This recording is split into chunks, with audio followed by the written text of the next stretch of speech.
you beautiful freaks, and welcome to a brand new episode of Frequels. I'm your host, EJ Leeson, and with me today is that cutie patootie, Rory Colorasi. How are you, sir? I'm good. I'm a little paranoid having you in my apartment right now. Yeah.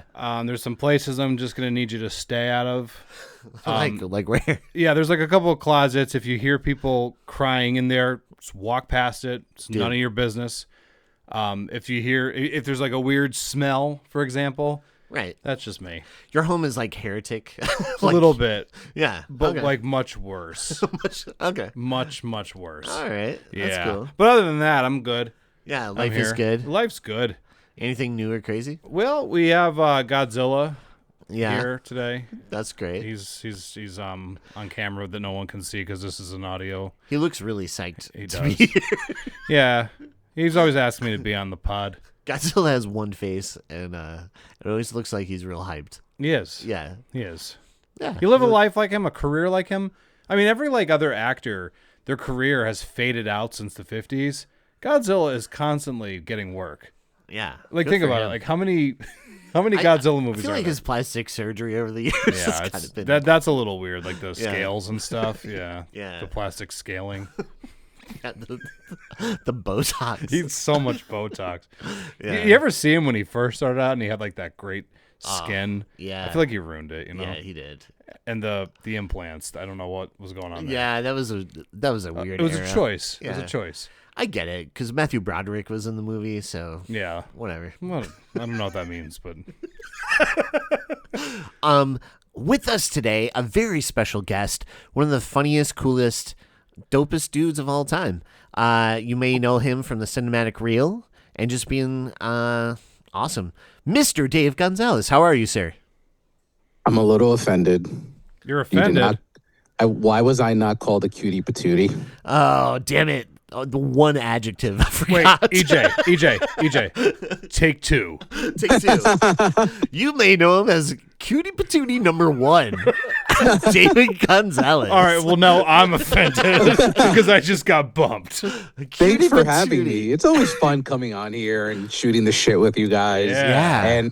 And I always love the challenge of Rory because we're gonna do something else today, but things fell off and we still wanted to get something out for you guys. And Rory's like, pick a movie. I said, are you sure?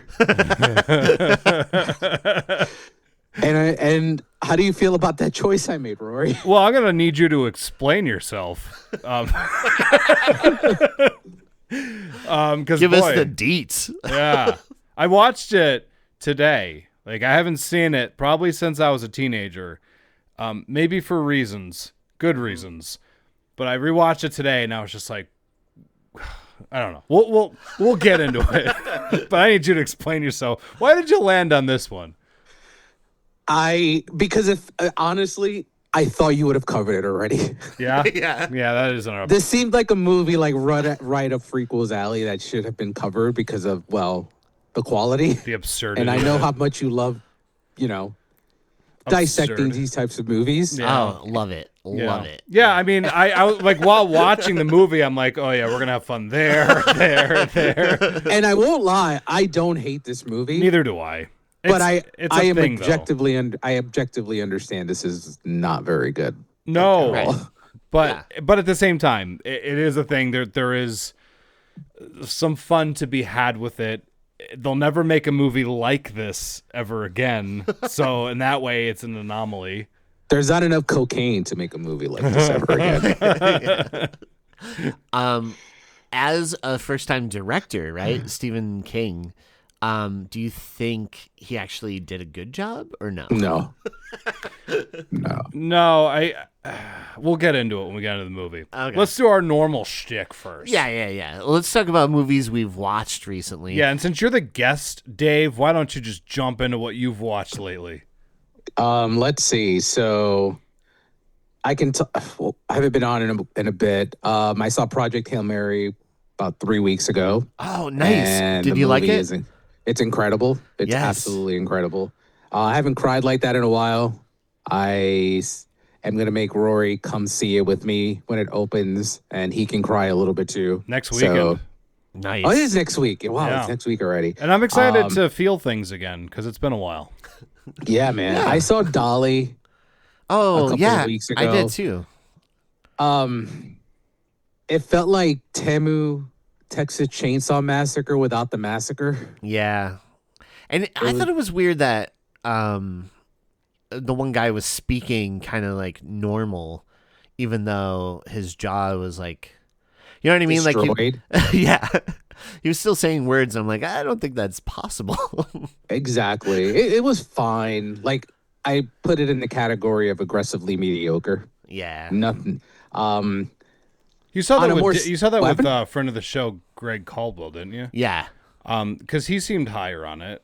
yeah. I was surprised that like I was not really into like it had moments where I was like, oh, that's cool, this is cool, but then like I said, like the chapter thing, they kept doing the chapter 1 mama, chapter 2 daughter, and I was like, I'm not feeling that. It took me out a little bit, to be honest. Actually, it's funny because I'll be talking about a movie shortly. The chapter thing. I think we talked about that this morning. We did. There's something a little. We talked about this also the other day. It verges on pretension a little bit. The chapter thing.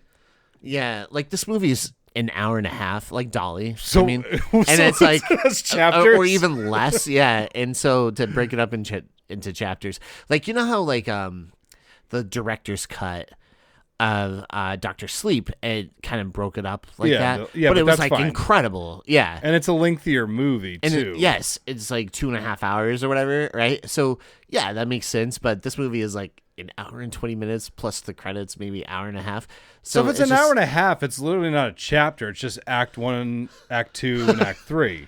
it Sounds has about 5. right. It has 5. Which, if you've ever seen a movie, you don't need someone to tell you that it's Act 1, 2, and 3. You kind of feel it, but whatever. Yeah. What else? Oh, I saw Hoppers with the little one. Oh, how was Hoppers? I thought it was okay. Oh. I thought it was a little because it was like it has really good reviews, and I missed my press screening because of the blizzard. And I thought it was cute. Harley didn't love it. She didn't?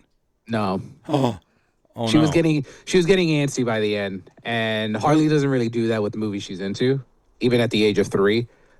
But there's a lot of cute animals in that. I saw. Yes, there were cute animals. She is excited for Super Mario Galaxy, which she will be Nice. seeing in 2 Nice, weeks. nice. So, what else did I see?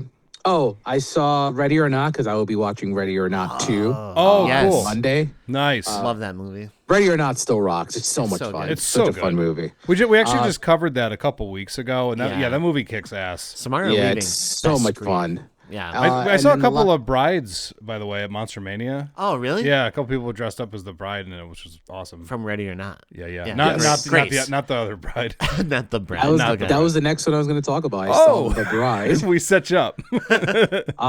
I went to the New York premiere of that movie. So I can't believe I had to suit up for that movie. Marissa Tomei was enjoying it. She was sitting right in front of me. So that, Really? That's awesome. Wow. Oh yeah. And then this is horror related. So shout out to Jen. She gives the best advice, and this is probably the worst advice she ever gave me. So, after the screening, everyone's heading out because I'm in orchestra, and I gotta go bleed the lizard. Ironically, Godzilla's right there. He's nodding his head like he gets it. Oh, I know that feeling. Been there. So I go to the urinal. I go to the bathroom. I go to the urinal, and right next to me, Patrick Wilson just goes to bleed his lizard too. Get out of here. Really? Oh, that's awesome. Yeah. Patrick Wilson? Yeah. Like the best man ever? Yeah. Yeah. So I text Jen like while I'm peeing, and I'm like with one hand on one thing, one hand on the other, and I was like, Patrick Wilson's right next to me. And When you she's said like, that you have one "You should-" hand on one thing and one hand on the other, could you Sure. explain that? We're going to need So- details. So I want the tea. So one hand on my cash and prizes, and then the other hand on my phone, and I'm texting Jen, and I'm like, Patrick Wilson bleeding the lizard next to me, and then she's like, why don't you just lean over and say hello? I'm like, yep, that's exactly what I'm gonna do to Patrick Wilson while he's taking a piss. The Bride though was. I'm glad that Jessie Buckley's gonna win an Oscar. That's all I gotta say. She's very good. The movie has a bajillion ideas, And you know what happens when you have a bajillion ideas, and you try to have at least one stick, none of them stick. Sure. I appreciate the swing, but it was not for me. No. No. And then lastly, I finally saw actually two more things. I finally saw the final In Search of Darkness, 1995 to 1999. Oh, cool. How's that? I realized that I'm a fucking sicko because I've seen about 95% of the movies that came out from Nice. 1995 to 1999. The only movies I have not seen that I wrote down because I have to see, this 95 movie called Skinner. I don't think I ever saw that. I don't think I saw that either. I've never seen the movie Bats. Bats is fun. Lou Diamond Like Phillips, right? Like Yeah. I know of it, but I've never seen it. Something tells me because you both. I don't know how EJ feels. You like that movie with Edward Furlong? Pecker? No, the one with like the cyber Oh, guy. Brain Scan. Brain scan, Brain yeah. Scan. Yeah. There's this movie with Robert Englund and Dee Snider called Oh, Strange Strange Oh, Land. yeah, I've seen Yeah, that. I've seen that too. Yeah. That movie looks fucking insane. Dude, It it's is. it's kind of rad. It's like I don't know, it's like rad and lame at the same time. Yeah. I don't know how to explain it. I liked it. Yeah. I remember liking it a lot. Yeah. Isn't like the whole thing though, like that she meets somebody on like an AOL chat room or something? Yeah. And so it's him. Takes you He's back like to that the- time. Captain Howdy. Captain Howdy guy. Yeah. The Night Flyer. Never heard of that. Oh, that has a real cool creature design in it. I don't remember. Do you remember the Night Flyer? There was like the video cassette where it kind of looks like a fucked up face Dracula. No, you know No? what? I don't remember. Oh, it's cool. Yeah. I'll have to Yeah, look and that then up. these I've heard of. I haven't gotten to them. The Relic, Mimic, a Good Virus, Good stuff. and Necronomicon. Yeah. I saw Necronomicon when that first came out, and I don't remember a fucking thing about it. yeah. Yeah, the only thing that scares me it's an anthology, but it looks pretty cool. I remember like in Virus, Jamie Lee Curtis was in it. And I remember I had the Fangoria issue where they Oh, were like yeah. promoting that. Yeah. Or Fango for And us then fans. what was it? Mimic? And we watched Mimic 2 for We this. did. Yeah, that was bad. We covered Mimic 2. Mimic 1's not bad. That's why I thought you covered this movie. already. The best part of the documentary for us horror folks is John Carpenter is in this documentary. I think I don't know if they got him for previous ones, but they definitely got him for this one. And there's 2 Halloween movies that came out between 1995 and 1999. Oh, yeah, because yeah. part 6 and 7. H2O. Yes. So him talking about those 2 movies was just I've seen him in interviews talk about H2O in a more favorable way because he was like, because I remember seeing an interview where he's like, I really appreciated the attempt at a resolution, but yeah, I wasn't coming back for it. Yeah, he I basically didn't was even talking try to about- sound like John Carpenter there. I don't know what happened. he basically shitted on the Weinsteins. Kudos sure. to him. Yeah. And then basically was like, yeah, you know, they wanted me to write. Jamie wanted me to come back and direct, but nah, I don't want to. Yeah. I feel like the Weinsteins would be like a case where John Carpenter would just immediately see through them. Because Yeah. he's like a no bullshit guy. Yeah. Yeah, I could see him just yeah, like hating them.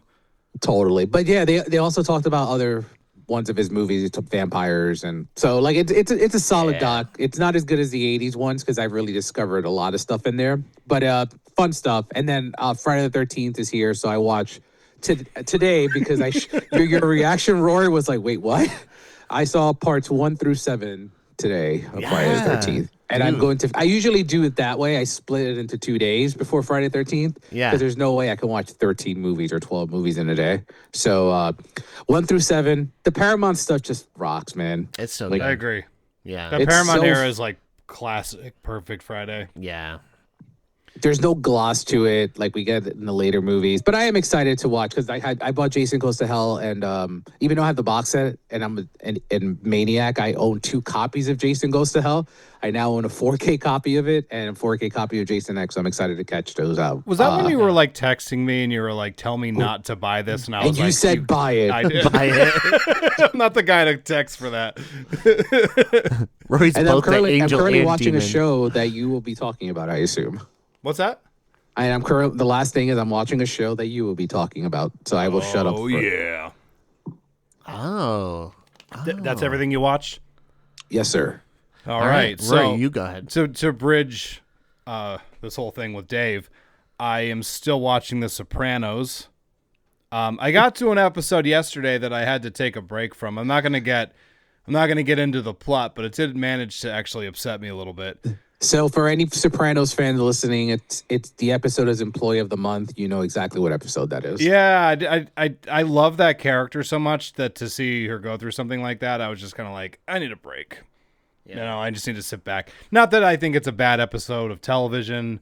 It's really well made. It's a great performance, but I was just kind of like, man, I just wanted to punch an imaginary character in the face, and that's not good. It's not a good thing. But the show is still keeping that reputation intact. It's one of the best things I've ever seen, and I am so pissed off at myself that I did not become part of the mob in my own life. Because I think I would have been good. Yeah. You know, with a name like Colorasi, I feel like I could have lied and became a made man. Rory the Reckless. Yeah.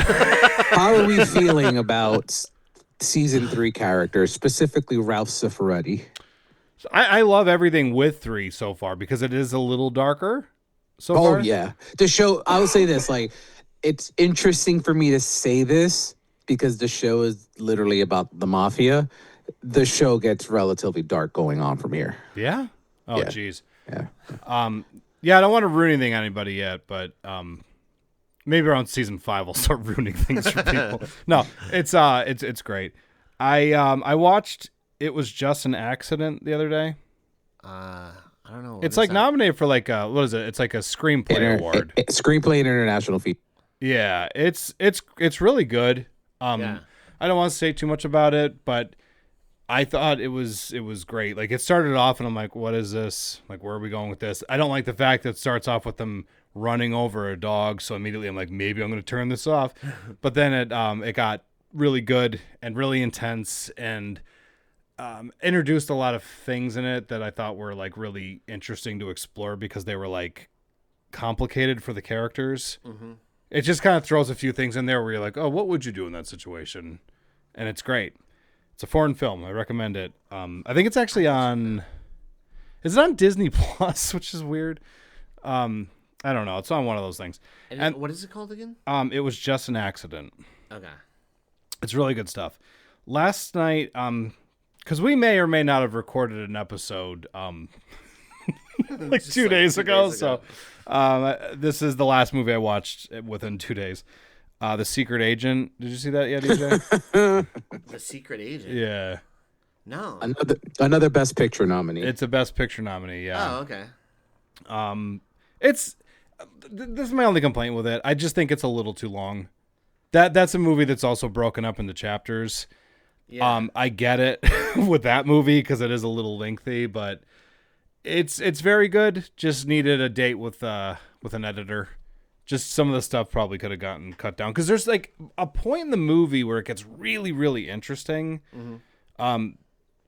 involving some hitmen, and I'm like, yeah, this is cool. I wish it didn't take like 3 hours to get here. Oh, okay. I mean, it's not that long, but actually, it's just about 3 hours long. Is that the one with Stellan Skarsgård? No, that's Sentimental Value, and that's an excellent movie. That movie's worth however long it needs you to sit there for. That's one of my favorite. Secret Agent. What's that? It's like a film from Brazil. Oh, okay. The one actor in it, Dave. What's his name? The actor that's up for Wagner Moura. One more time. Wagner Moura. Okay. Wagner Moura. Definitely earned the nomination because I love him in it.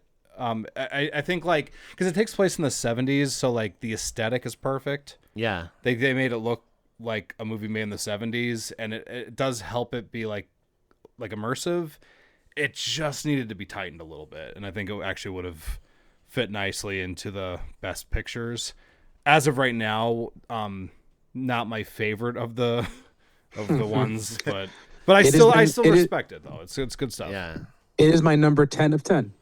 Yeah, it's not.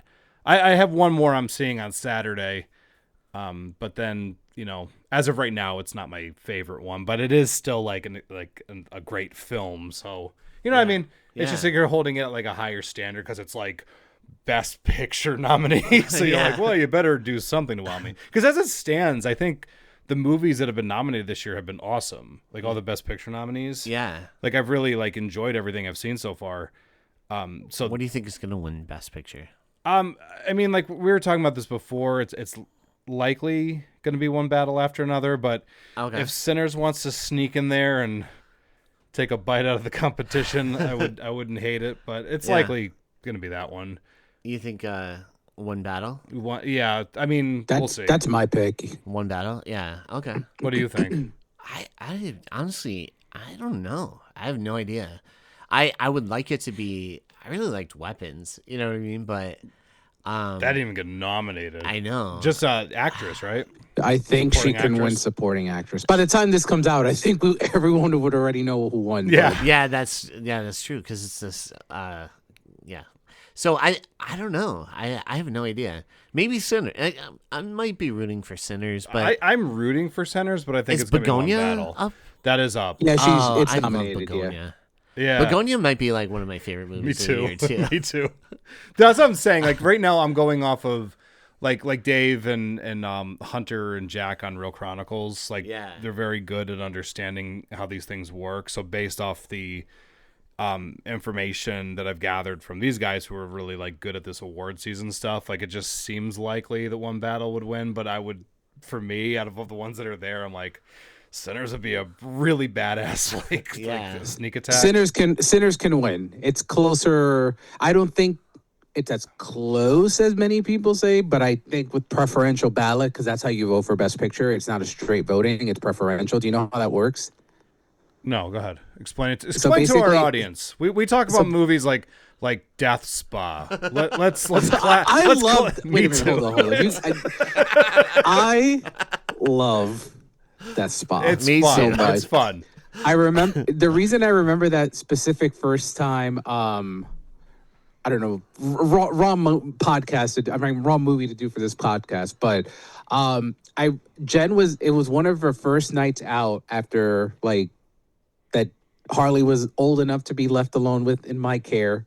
So she decided she went out with the moms that she knows, and I was up for Joe Bob. It was a Friday night. And shout out to Joe Bob, last drive-in. Yeah. Series finale. I was very bummed about that. What a legend. But so Joe Bob's first movie on last drive-in that night was Death Spa. And I was like, I can't go to sleep because I need to be awake for Harley because she's still like a little butterball.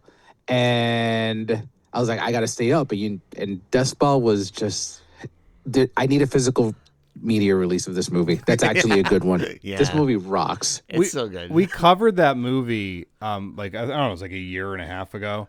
Yeah. And we thought it would be a good idea to like record like 3 or 4 episodes in the same week. It was like a lot of them, I remember. Yeah, because we wanted to bank up, like, just in case we don't get together a certain week or whatever. An emergency snowstorms or whatever. Yeah. But I just remember we were like recording so much, and then we got to that one, and from working and then like having to watch these movies and write notes and stuff, we got to that one, and I hit a wall, and I'm like, I don't want to do this anymore. Yeah.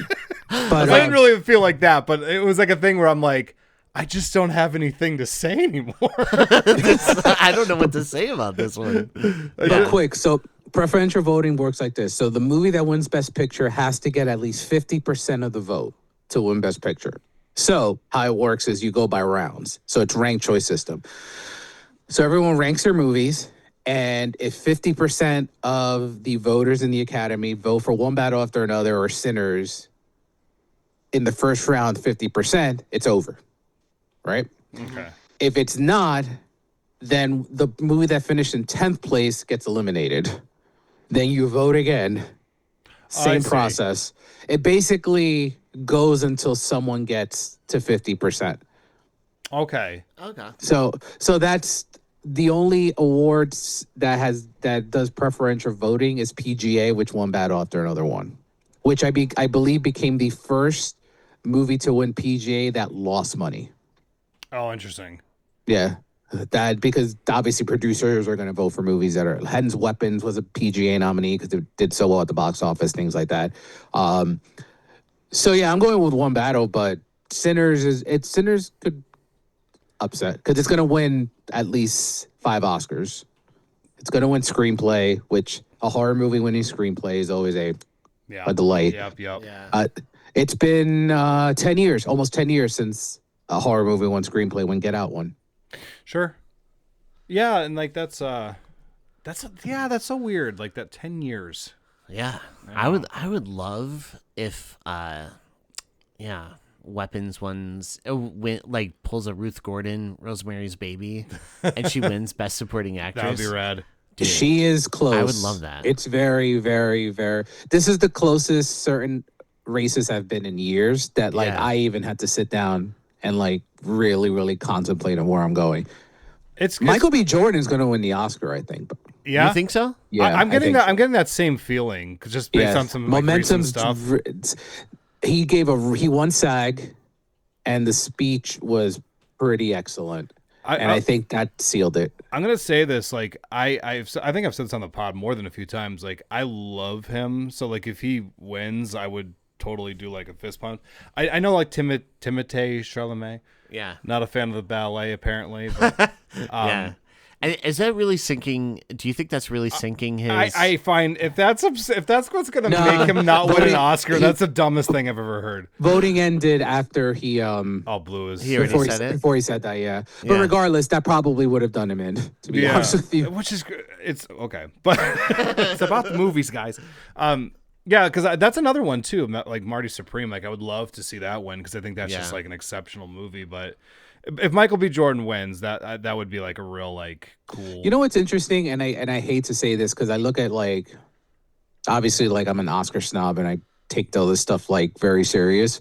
I look at actors that make it, and you sit down and you look back and you're just do you think this person will be back? And the roles Michael B. Jordan chooses are great, but they're great for box office, and they're great for us casuals, and he's a perfect blend of both casuals and hardcores, but more casuals, Creed and stuff like that. And no matter how excellent he is, this could be it. He may not get another chance to win. He may be back to be nominated, but he may Chalamet will be back. Chalamet will be back. Yeah, and Chalamet, like I said on my podcast last week, Chalamet doesn't have a Leo loss. And what I mean by that is he doesn't have a loss. And when you look back 10, 15 years later, you're man, Timmy didn't win for Marty Supreme? That's kind of shocking. The way we look back at Leo didn't win for Wolf of Wall Street? Who beat him? And then you look at who beat him and you're what the fuck? It is funny to me, even with Leo, thinking about what he did end up winning for versus what he should have won for. Yeah. It's very obnoxious. And and it's interesting because I think Leo should have won. Leo at this point should have, if we're realistically speaking, I think he should have 3. Well, so what's Eating Gilbert Grape? He should have. Wolf of Wall Street. I think he's very good in that movie, but for me, it would be The Aviator because he's too young. There's no way he was going to win that young. Realistic wins, he should have won for The Aviator. Awesome. I would have been totally co-signed on that. I love that movie. Such a great movie. That's a top 3 for me. Yeah. He should have won for Django, but he didn't want to go supporting, and he was nominated, and Christoph Waltz ended up winning because I think he's better than Christoph Waltz in that movie. Oh, he's amazing in that. And then he should have won for his best performance of his career, which is Wolf of Wall Street. Wolf of Wall Street is number 1 with a bullet for me. You know what? You know what else is another one that I think he could have won for, and I would have been happy. Was Once Upon a Time in Hollywood. Rick Dalton fucking is such a great character. I think Joaquin Phoenix is exceptional at Joker, so I'm perfectly fine with that one. Yeah, that's not I'm so pissed off how that happened because you get it, but I think I do that year I would have said Leo was my my guy. I think so too though. I really because I love the Joker. I thought the movie was great, but Leo is magical in Once Upon a Time in Hollywood. He really is. I feel confident when saying that if he hadn't won for The Revenant, he would have won for Once Upon a Time. Yeah. They would have said, "This is it for you," because he's phenomenal. whoever's this, all your listeners are listening to this and be like, you guys, the Oscars were like 5 weeks ago. But the funnest win of the night, if I just talked about Michael B. If Leo came out of nowhere, which has never happened in the history of the Oscars, and win without anything, that would be pretty cool. Yeah. Because Leo's really great at Once Upon, and then Yes. one battle after another. He's definitely like my favorite part of that movie because he's just Not Sean Penn. Sean Penn is his performance is he's incredible. amazing. His character is slightly cartoony for me, but like he's great in it.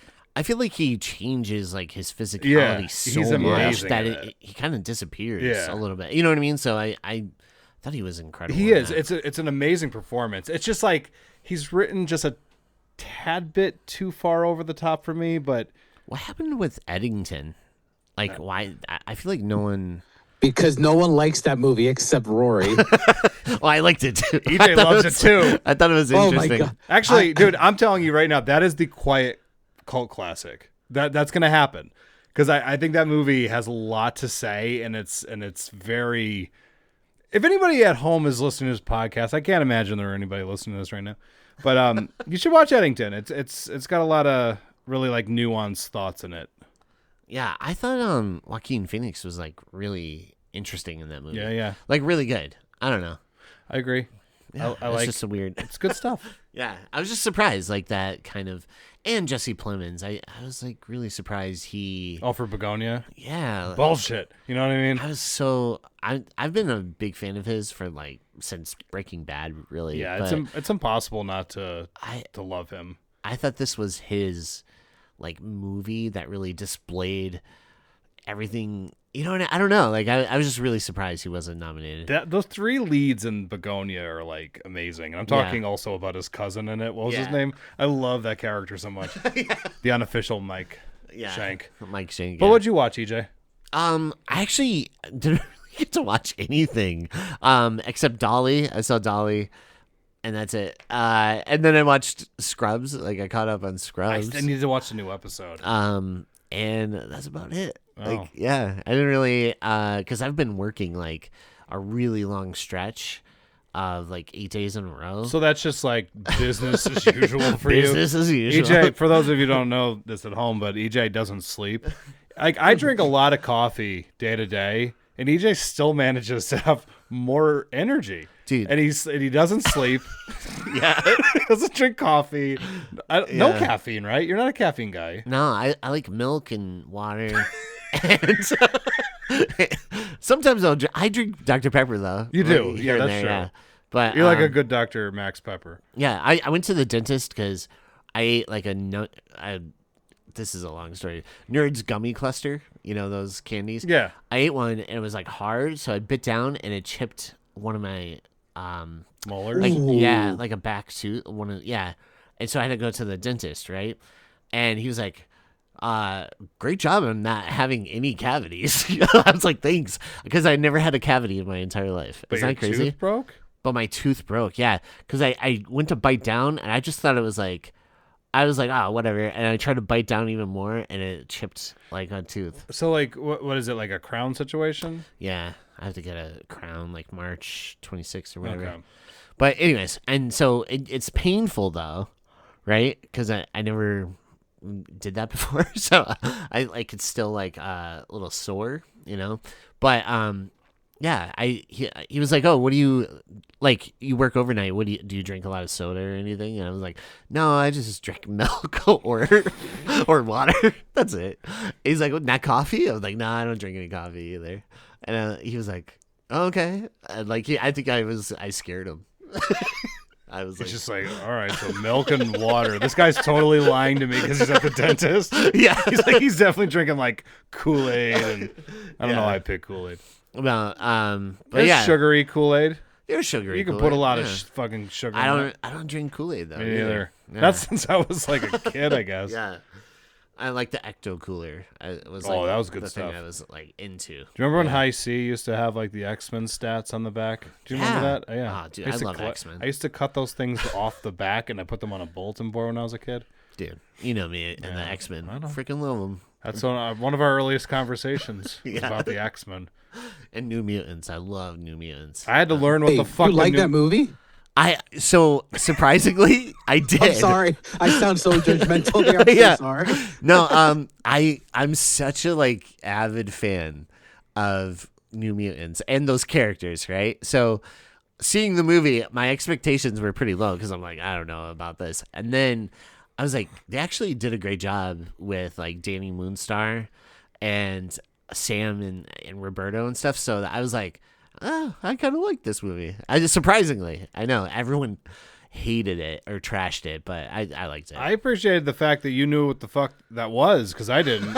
You got to explain to me the one day. I was like, oh, okay, these are characters. Yeah, Chris Claremont and John Byrne, like they wrote this whole Demon Bear storyline, and it's crazy. The art is like incredible, and they did that storyline, which I was like really surprised because it's so weird and abstract, but Sure. They went with it, and I was like, yeah. And I loved Magic. She was great too. Anya Taylor-Joy. Okay. Yeah. Well, that's a given. She's always great. Yeah, I don't know. I know I'm on the like island of loving New Mutants, the movie. It's But okay. No, cool. I will say for a movie that like that just no one did not want. Well, who was releasing it? Disney. Disney did not just want to release that movie. Yeah. It wasn't like.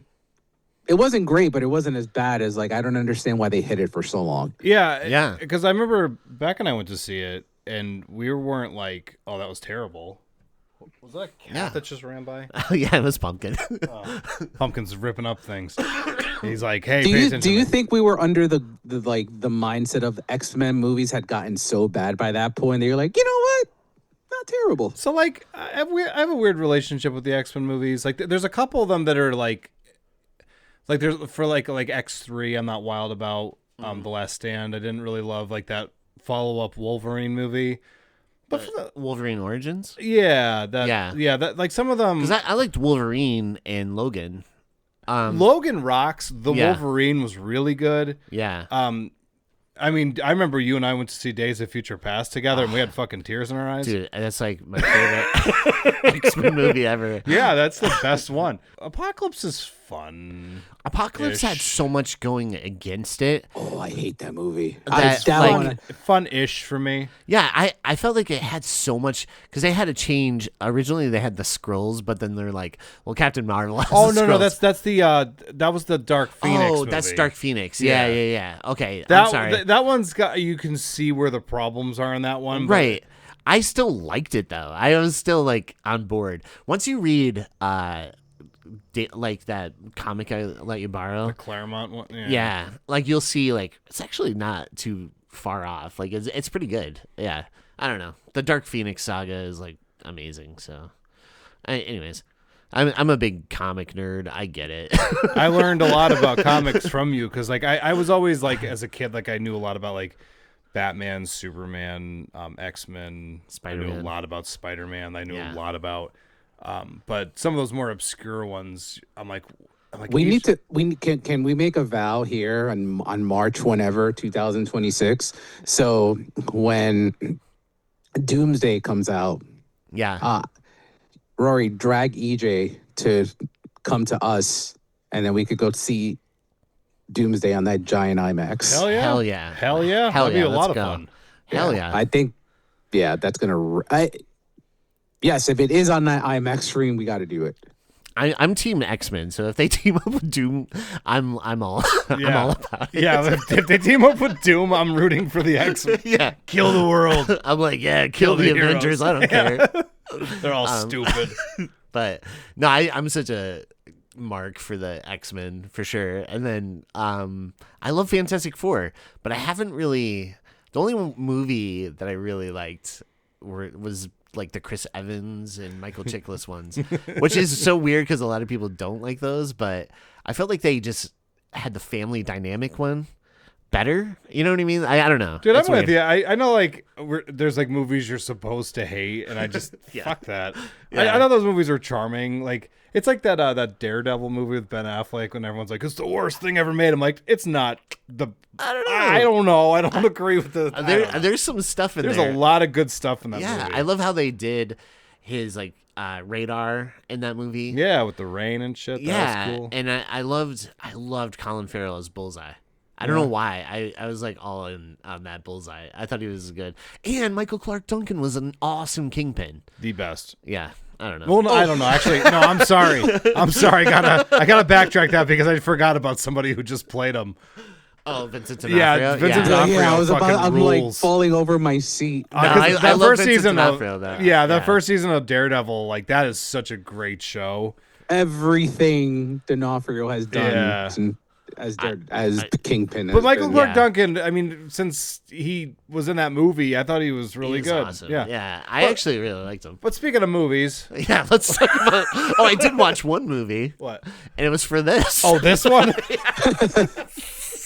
So the only time I got this week to watch a movie, I watched this movie, and it was Maximum Overdrive. While you have like dental pain going on, you got to watch Maximum. I'm never getting invited back. No, dude. I have like an appreciation for this movie, and I feel like there's some stuff that Stephen King does that I liked. Yeah. Like the Bible salesman guy and like the baseball player, that scene, I was like, that's effectively creepy. I thought that was good, like when he pops up and scares them and stuff. But this movie is whack. Like, it's just crazy. It would be hard to recommend to people, I think. But yeah, this movie is kind of wild. And Dave, for the record, if you ever find some trash, consider us your garbage men. Just bring it to us. yeah.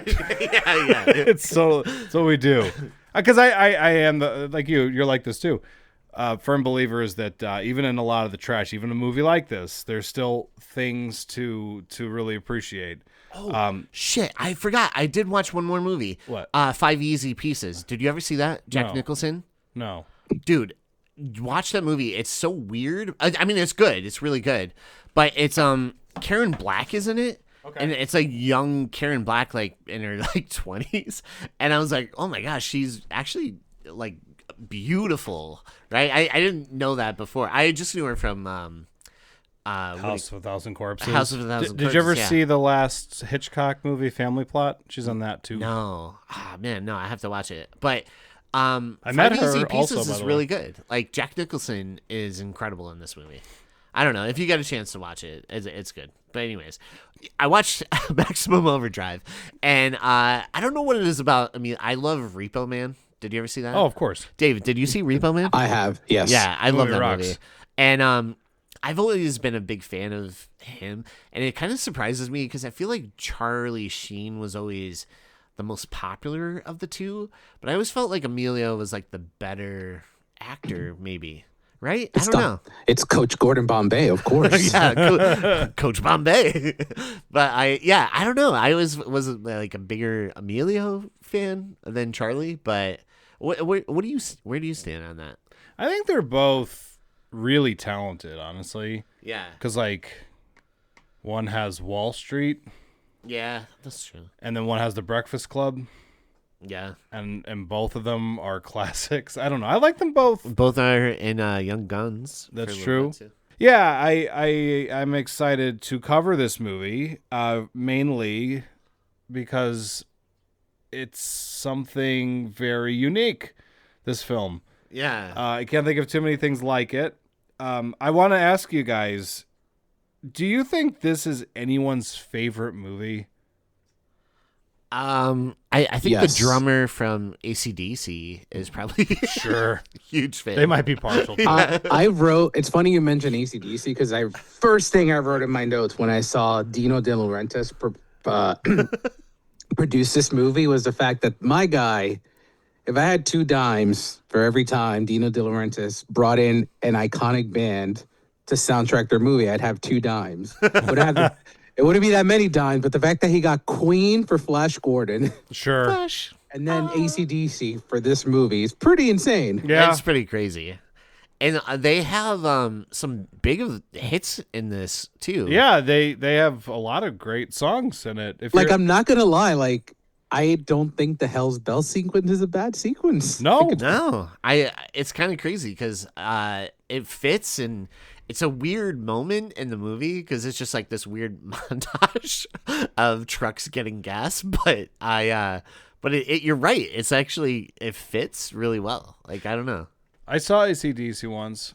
I saw them live. I got a free ticket, and I think I lost a portion of my hearing from going to that show. Yeah. I used to hear well, and then I went home, and I'm like, oh, here's this high-pitched ringing sound. Yeah. Hey, you know what else I noticed? You really have to think about this. This is like the structure, not the structure, but elements of this movie. It's like a shitty version of The Birds. Yes, it is. It Oh, absolutely is. I wonder if that they- was the template. Except there's an actual ending. Like it would have been cool. Like that whole Hell's Bell sequence is basically all of the cars and trucks coming for gasoline. If that was just it. Like all this just happened because they just wanted that specific gasoline, and then the movie ends and they just write off. Yeah. Now that would have been like completely like The Birds. So if anyone hasn't seen this movie before, this is what happens when a brilliant writer does a lot of coke.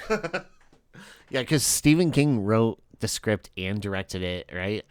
And he kind of has a cameo right in the beginning too. Yeah. And it's funny because like sometimes writers, like someone like him he's brilliant, right? Like he writes some incredible novels, and even like this guy wrote like The Shawshank Redemption, which is crazy, Right. but sometimes The Green Mile. the Green Mile, The Stand. Yeah. I'm a huge fan of. Yeah. but like people who write novels sometimes are not always the best person to have direct movies, because a lot of the way this movie's structured. Did you ever read Salem's Lot?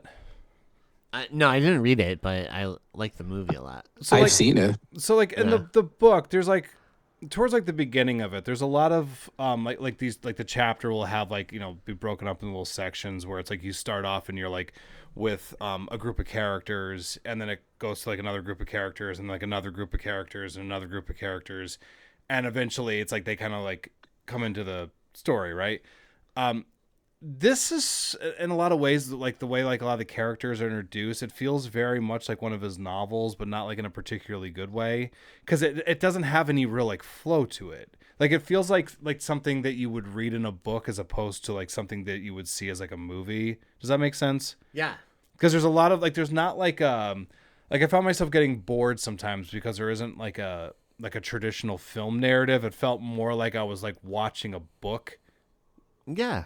I could see that. Yeah. And even like the way it opens and ends, it's a book, right? Yeah. Like, yeah. But I noticed that like he'll like introduce these characters, and it just felt like I was reading sections of like Salem's Lot, and it's a great book, but a great book, not like a great movie. There's a way to do that, because you can introduce like your characters like in that manner where they're not automatically all together at once and just have them meet.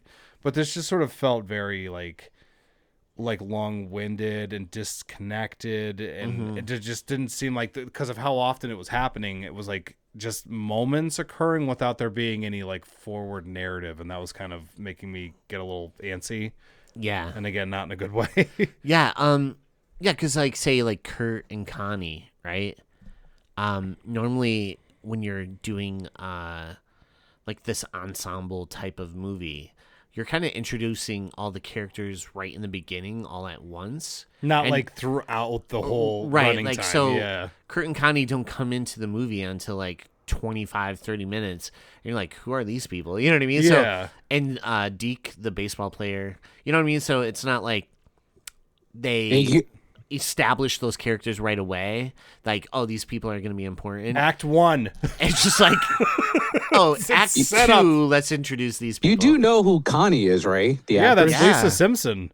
Lisa Well, Yard. that Yardley too, Smith. but she's also in the iconic movie, The The Legend of Billie Jean. Jean. Yeah. Yes. That's what I know her from, too. I'm I sorry, love that I saw movie. Yardley Smith and I was like, it's Lisa Simpson.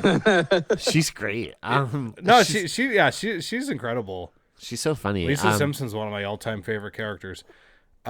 But no, it is like, yeah, like I think it's just the way that this is written. Like you can definitely do a thing where you have lots of characters from even different parts of the world who eventually come together and go on a journey together, but do it in Act 1. Yeah. But during the setup phase, unless you're like doing something really, really clever, which this movie wasn't, just try to get all your main players together earlier, because it just felt like we were just jumping all over the place all the time, and it was just kind of getting to the point where I was like not feeling like there was like a story present.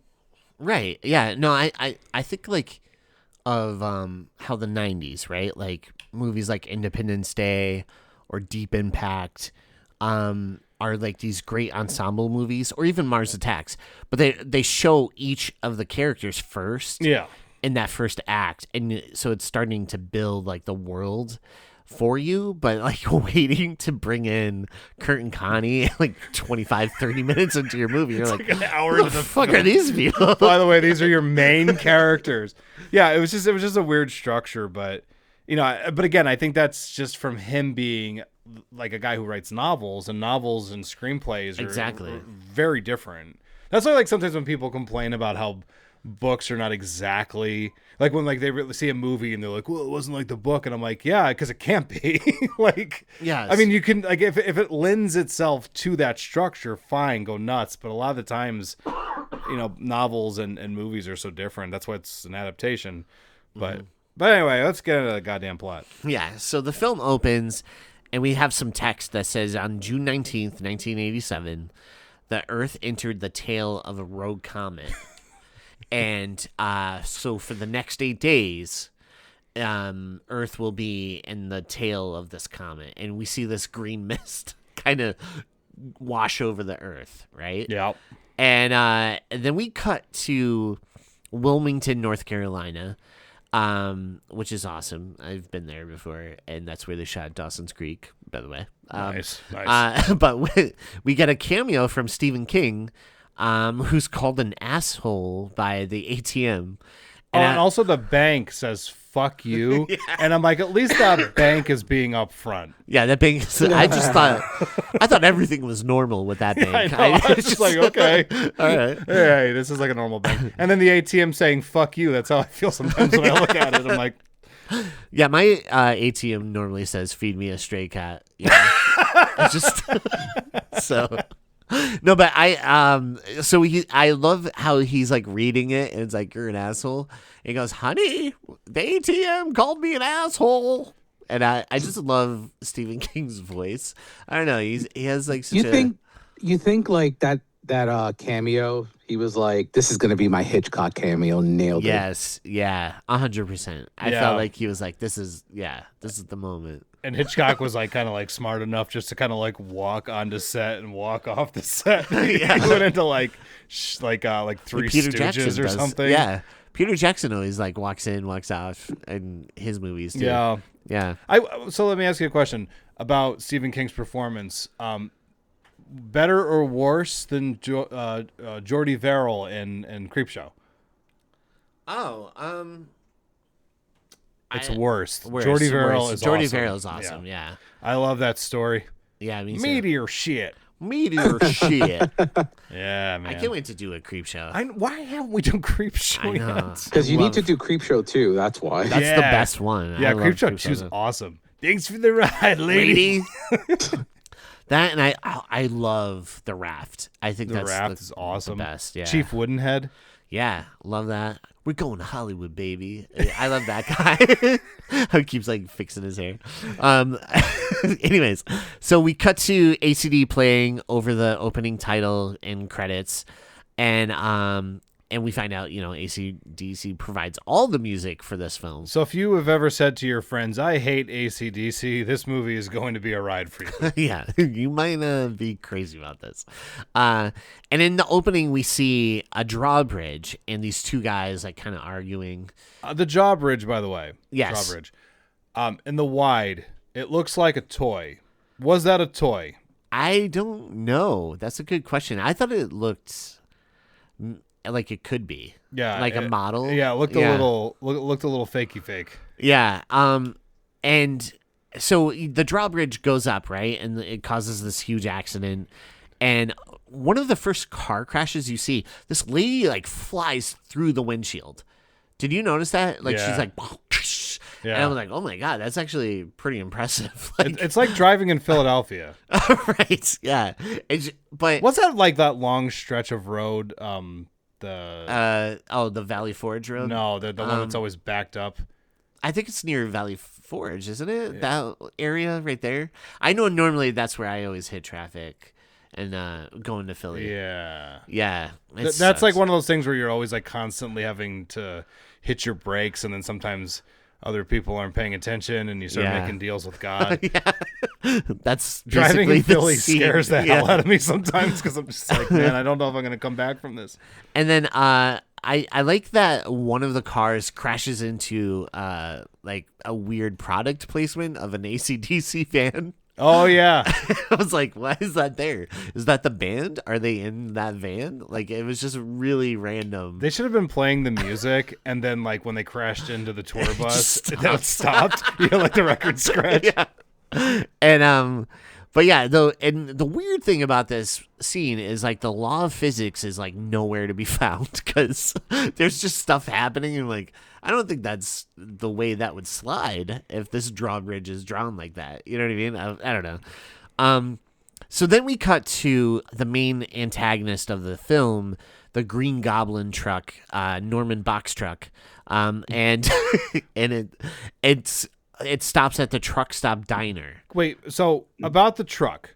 Yes. Yeah, because that's what, when I first saw this movie, outside of the Halloween 3 theme playing over the trailer to this movie, I've ever, was the Green Goblin thing. And I always wondered, how the fuck did they get do this? I'm curious. I looked it up. Do you have that? No, I was going to ask, was Marvel Comics pissed? Dave, were they? No, they were not, because Dino De Laurentiis owned the rights to Marvel characters in Europe at the time. Like, this fucking guy, man. Oh, really?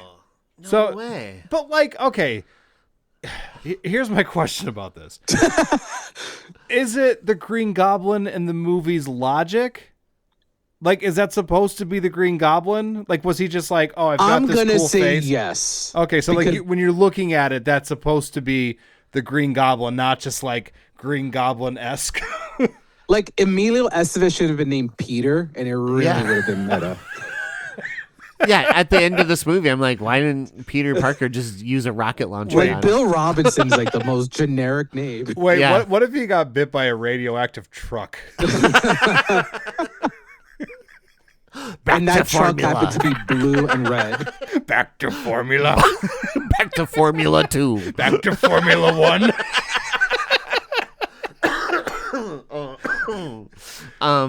But yeah, no, I thought it was just strange that they used the likeness of Green Goblin, but I was like, how did they legally get away with that? Yeah, clear it. And then I was like, well, maybe it was a rough time in the 80s for Marvel. And then I'm like, no, I felt like it was really they were popular because that's right when they were introducing like the symbiote Spider-Man. X-Men was just, it had like 4 or 5 different books, you know, and Spider-Man I think had like 3 books because there was like Spectacular, Web of, Amazing. So I was like, I don't think it was hurting for money. And so that makes more sense that he had the rights and he was like, I'm just going to pick Green Goblin. He killed Gwen Stacy. He could kill Bill Robinson. Bill Robinson. Connie and Curtis should have just been named Gwen and Peter. Yeah. So we see the truck and it arrives, and Andy, the driver, gets out. And do you recognize Andy, who the driver of the Green Goblin? Did you recognize him? No. He's a landlord from Coming to America. Oh, cool. One of my favorite characters. Is he the fellow that gets the gasoline in his eyes? No. Oh.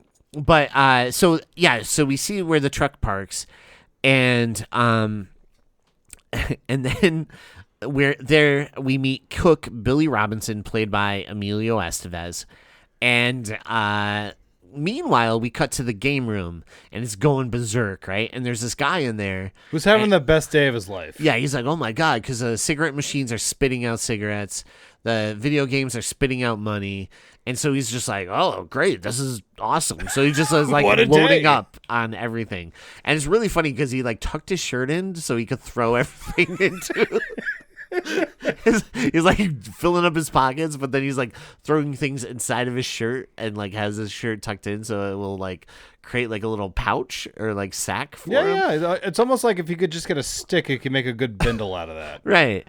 And that's when we see the gas pumps, they blind like the one guy, the one worker outside. And because he's like, I don't know why he was like, oh, I'm going to take a look inside. Yeah, this. it's at no point when I've been putting gas in my car have I ever decided to like look down the nozzle. Like, what's gonna happen if I do this? Yeah. It's like, what? That's like looking at a loaded gun. You know what I mean? It's like, why would you do that? It's like one of the kids from Planet Terror. Remember, he's like, here, take this gun, and he runs in, and then like the kid kills himself. Hey, in between that point, the gasoline to the eyes, and introducing the Green Goblin truck, someone says the line, "I don't give a ladybug." It made me laugh really hard, but I don't even remember who said it. I don't either. I didn't even know someone said it. It's in my notes, and it's, "I don't give a ladybug." I think it might have been Emilio Estevez's shitty boss may have said that. Oh, Mr. Hendershot. Yeah, and he's just like, "In my office," and he's like, "Fuck you, I'm doing What? stuff." Yeah. You mentioned Emilio Estevez. What do we think of that earring? I think he I was feel like that people in the 80s, and I mean, I have my ears pierced, so Yeah. people in the 80s just had like, you know how you make this guy cool? Just give him an earring. Give him one of these, yeah. Give him one of those. And He's you a know bad what? boy. In the 80s, yeah, it just said like, this guy don't give a fuck. right. He He's a plays bad by boy. his own rules. Yeah, he plays by his own rules.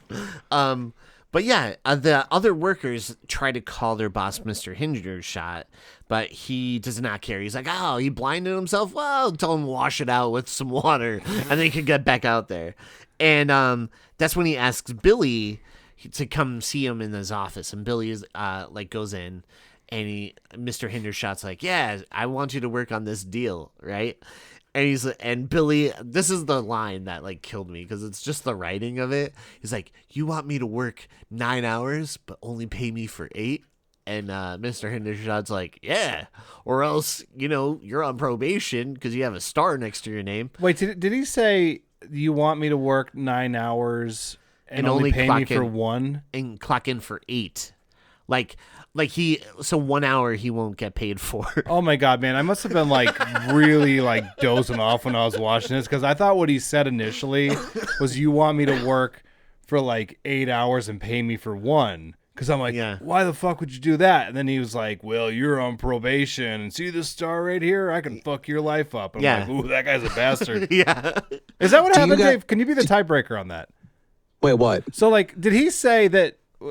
Go ahead. He said, right? Like, you want me to work 9 hours and only pay me for 8? Or was it, did you want me to work for 8 hours and only pay me for 1 or something like that? I think it's the 8 for 1 Like, work for 8? and pay me for 1. Yeah, that's what I thought it was. I thought it was. Because I don't think I'd be that. I mean, I'd be upset, but like, Yeah, I just if like I it's work just an 8 hour. it's just 1 hour. Yeah, that's Yeah. what I thought it was, and I was like, "That's not really that bad." But I don't know. Maybe when I was writing this out, I was. Do you guys know fine. who good old Bubba Hendershot is played by? Whom? Commissioner Gordon. Commissioner Gordon's Oh, Pat Hinkle. Hinkle. Yeah. Oh, man. Also on an episode of Matlock, if you guys watched that show in the 80s and 90s. Hell 'cause yeah. I sure love Matlock. I saw his name pop up in the credits and I got excited. Yeah, and I was like, I didn't even notice the credits, right? I was just like, because I was like watching everything going on and like writing stuff, right?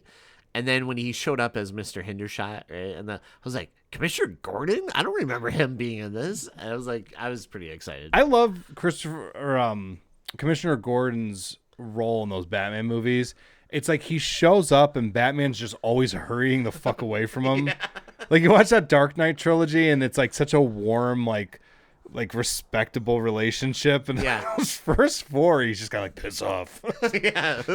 Batman, we need your help. Yeah, I'll deal with it. I'll deal with Just it. fuck off already. The worst Commissioner Gordon. I love Batman and Batman Returns so much, but it's so funny how Yeah. you watch that Dark Knight trilogy, like you mentioned, and there's like a relationship established right away. Yeah. You get to Batman Returns and that scene where Batman and Commissioner Gordon's like, I guess the circus gang is back, and he's like, we'll see. And he I'll just look walks away into from it. Yeah. He's like, I gotta go see Alfred. But yeah, I love Commissioner Gordon. I think I liked him as Commissioner. I loved Alfred Go as Alfred. Or Oh, not, yeah. what's his real name? Alfred Go, right? Is it? Oh, I'm sorry. No, it's Alfred. Michael Michael Go Go. played Alfred. Yeah. Oh, I love Michael Gold. He was like the Alfred for me. Was it? Okay, because I got swayed by Michael Caine. Yeah. Michael Caine is like really No, wonderful in he's those great movies. too. Yeah. I ate some rubies the size of tangerines. Michael Caine. Michael Caine. But yeah, so the waitress is using an electric carver, and it goes off on its own and cuts her arm, and then it falls on the floor and cuts up her foot too. And the waitress, I don't know her name, but she is probably one of my favorite characters in this movie. Oh, for sure. She's so hilarious. She's having the time of her life. Yeah, she really is. I do like the way that this is resolved, because at first the blade is just flying around and you're like, oh, that's a problem. Yeah.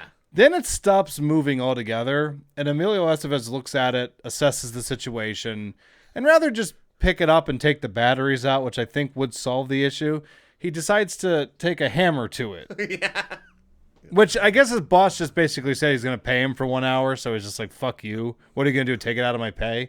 Yeah, yeah. But, hey, also at this point in the movie, I wrote this note. I can't tell if this movie is purposely bad or not. Oh. I was wondering if Stephen King was like... He's not that talented of a director to make a bad movie on purpose. Yeah. Because I was like wondering, like, if you took this material and you gave it to like a Christopher Nolan or like a Martin Scorsese, if they could salvage it. But I don't It think is. it's really hard. I do agree with you. It is a very interesting premise. It is wild. It's like The Birds meets trucks. Right. Like modern directors, give me like someone like Zach Kreger to tackle something like this, and I think he. Zack Snyder. Oh yeah. He walks over and breaks the truck's neck. No, Dude, no, I can't did wait to not see say the Zack hallway Snyder. scene. Yeah. What's that?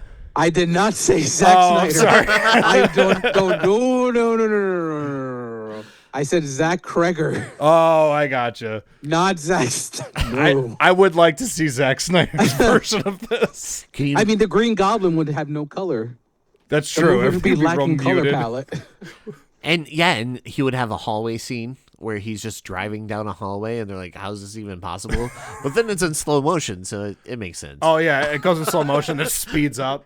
You know what? I do like give crap to Zack Snyder sometimes, but I do love Watchmen. I love that movie. I think Zack Snyder is a brilliant visualist, if you want to go with Yeah. that. I think he's so good. He just is not a good storyteller. I Right. mean, like, he's a serviceable storyteller. And Mm-hmm. I don't always just like some of his choices, like the whole like this DC stuff. yeah, It's like I found like a lot of good stuff in there, but it is. not good. Yeah, it's like there's like moments in all those movies where I'm like, that's neat. I just wish that it was more something. Yeah, I don't know. He's not. I don't know. His storytelling is the issue. Him as a director, like the way he can actually like present images is like Right. fucking phenomenal. Like, sometimes I feel like 300 and Watchmen are awesome, and I think that's because they had writers. You know what I mean? yeah. I don't know. It's weird. Did you like 300 or no? No. No. Yeah, hey, I'm with you. I saw that. I remember that specifically because that was a big summer movie that year. I remember. And I bought it on DVD because I'm like, oh, I heard this movie is like amazing. And then I saw it. I put it in, and I'm like, So, like, what, I'm with you. Like my friend, he was just going on about it for like months. He's like, dude, you gotta watch this movie. And I watched it, and I was just like, all right, yeah, right. Like, I don't think it's like, no, I don't think it's bad. Not It's at just all. like, oh, okay. Like, I didn't feel like I wasted my time. no, But I also don't think that my life was not changed from it or anything like No. that. Right. it was all right. It was just, you know, It's like I've only ever really liked Watchmen from him. I do like Dawn of the Dead is great. I like Donald. I have issues with that one, but go on. I like it. It's not Dawn of the it's not No. Romero, but It's not- like not I many- get it's like the approach is different. It's like Romero's is like thoughtful, and then his is more like an action movie. The 'Cause remember beginning the of that arrow- movie rocks though. The beginning of the remake of Dawn of the Dead, It's like, really good. Yeah, like when Yeah. the outbreak. Overhead shot. Yeah, dude, that Yeah. stuff is so good, and then it falls off for me after that. So I don't know. I think for me it's like it tried to at least do something a little different instead of just don't copy Romero, you're not going to do it. Yeah, no, I can get that, and that's And also James Gunn. So like going back Yeah. to the somebody who's really good at writing wrote his script. Right. And I won't lie, I do like his Snyder cut even though it's 17 hours long. Yeah, it's like I don't know. It's that whole universe wasn't for me, but I'm not Yeah. gonna pretend that like the whole thing was a bust because I don't think that. Like even like Man of Steel, like there are moments in that movie that I'm like that's really cool. And then there's like a bunch of other things where I'm like, why are you doing this to me? Like, why can't you let me love you movie? I think like out of that DC extended universe, I liked Shazam a lot, like the first Shazam. Me too. And then I liked the first Wonder Woman a lot. I think like up until the third act, that's a great movie. Yeah. And I don't know. I gotcha. I'm Yeah. with you. I think we're on the same boat. Was there anything else that came out? What else came out in the DC universe? There was the first Suicide Squad and the second one. Second was good. Second that was James- Why did you say that name? And then Batman vs Superman. Yeah. the director's cut of them. You know what's interesting? I don't know how we got from Maximum Overdrive to fucking I Zack know. Snyder. We like just went off on a tangent. I think like Zack's, and by no means am I comparing these two directors because one is an iconic director and one's Zack Snyder. But it's very interesting how like a lot of Ridley Scott's masterpieces are the director's cuts. Yeah. I know. I think I know what you're saying. And like Snyder's better product is the director's cuts of his movies. Like I like Watchmen, but I think the director's cut of Watchmen is actually much better. Yeah, it's awesome. Just interesting, like that Snyder could just not, outside if he's not a good writer, he just can't get it right on the first round. Even like that Batman vs Superman movie, like it was never going to work for me entirely. There is like an extended version of it. It's good. That's I think that version is it's solid. much better, but it's still like not. It's not my thing because I still just feels like they were almost under the impression that they were never going to make another one of those movies again or something, and they just tried to stick everything in there at the end. Yeah. It's like, oh, Death of Superman, throw that in there too, and it's like, no, slow down, asshole. I do think the biggest non-fault to Snyder, and I guess we'll go back to the movie after this one, I promise. He was hired to replace Nolan, right? To create this universe because Nolan did his trilogy, and then in the meantime, MCU had started or whatever. I think Warner's and DC hired him with the expectation that anyone could make a dark character study superhero movie, but you realize that Christopher Nolan's the secret sauce there. Not like the characters are important and the stories, like Batman is important, but that's not the reason those movies were as great as they were. It's Christopher Nolan, and Zack Snyder can't polish Christopher Nolan's shoes, so it's like.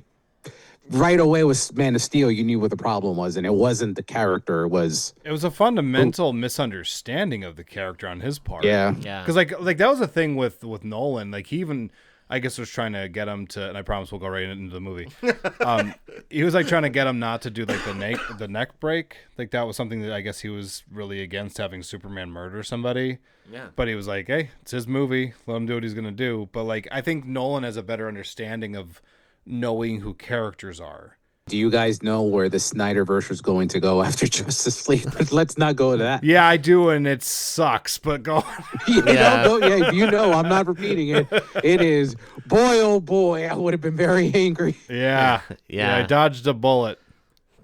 It was, yeah. So speaking of bullets. Speaking of bullets, let's go back to, so the guy in the game room gets electrocuted and everyone runs in and sees that this poor guy, he saw like a video game and he was attracted to the images on the video game and he decides, I'm going to touch that, and then gets electrocuted and everyone's like, oh man.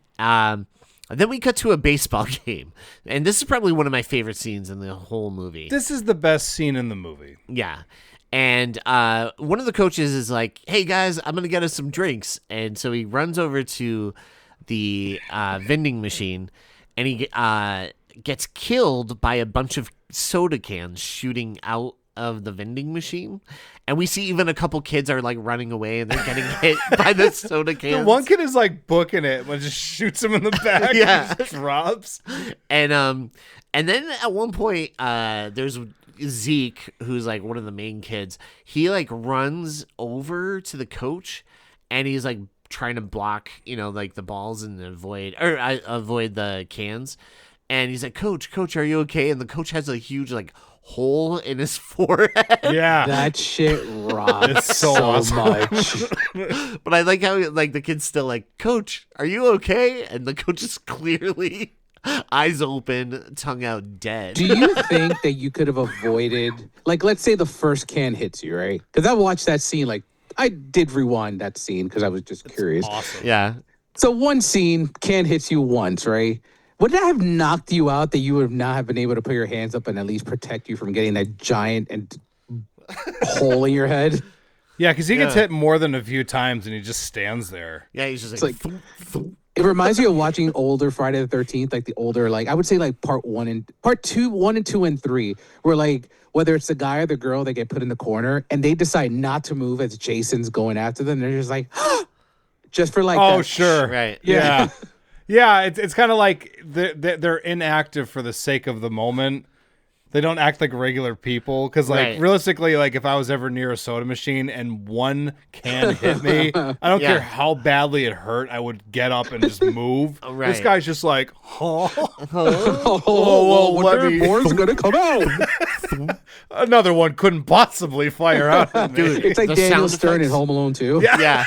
Yeah. But it's just like the sound effects for that too. It's like, Yeah, it sounds like one of those like T-shirt guns. it's amazing. I love like the okay. So this whole scene should have been like what the movie was, Right. Because I would have been 100% into it. Yeah, same. Yeah, it's so funny. Like those kids when they're just trying to run away from the soda machine and it's just like shooting across the field. And it's And then so awesome. I think one of the best deaths in this movie is the steamroller that comes out of nowhere and it like runs over that kid. Number 10. Yeah. Which is the funniest thing is number 10 in that wide. Yes. He's on his bike and then he falls, right? Yeah. Because like he goes face down, and then when we come back to him in a closer shot, he's right side up Yeah. because he lands on his face, and then the second later you see him and he's like, "Whoa." yeah, and his legs are underneath the bike, and I'm wondering if that was shot in two different ways and they just put both together because why not? Yeah, why not? But it made me laugh so hard because that steamroller comes over and it just like rolls over this kid, and you like watch it like pancake. It's just so like good. this is the wildest shit.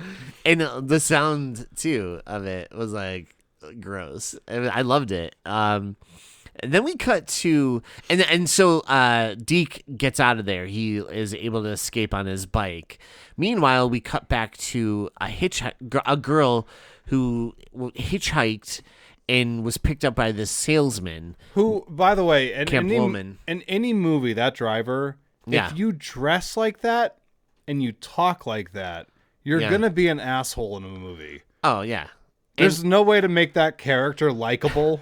Yeah. when he looks like that and talks like that. And he had like that walrus mustache, which you're like, all right, I see what's going on there.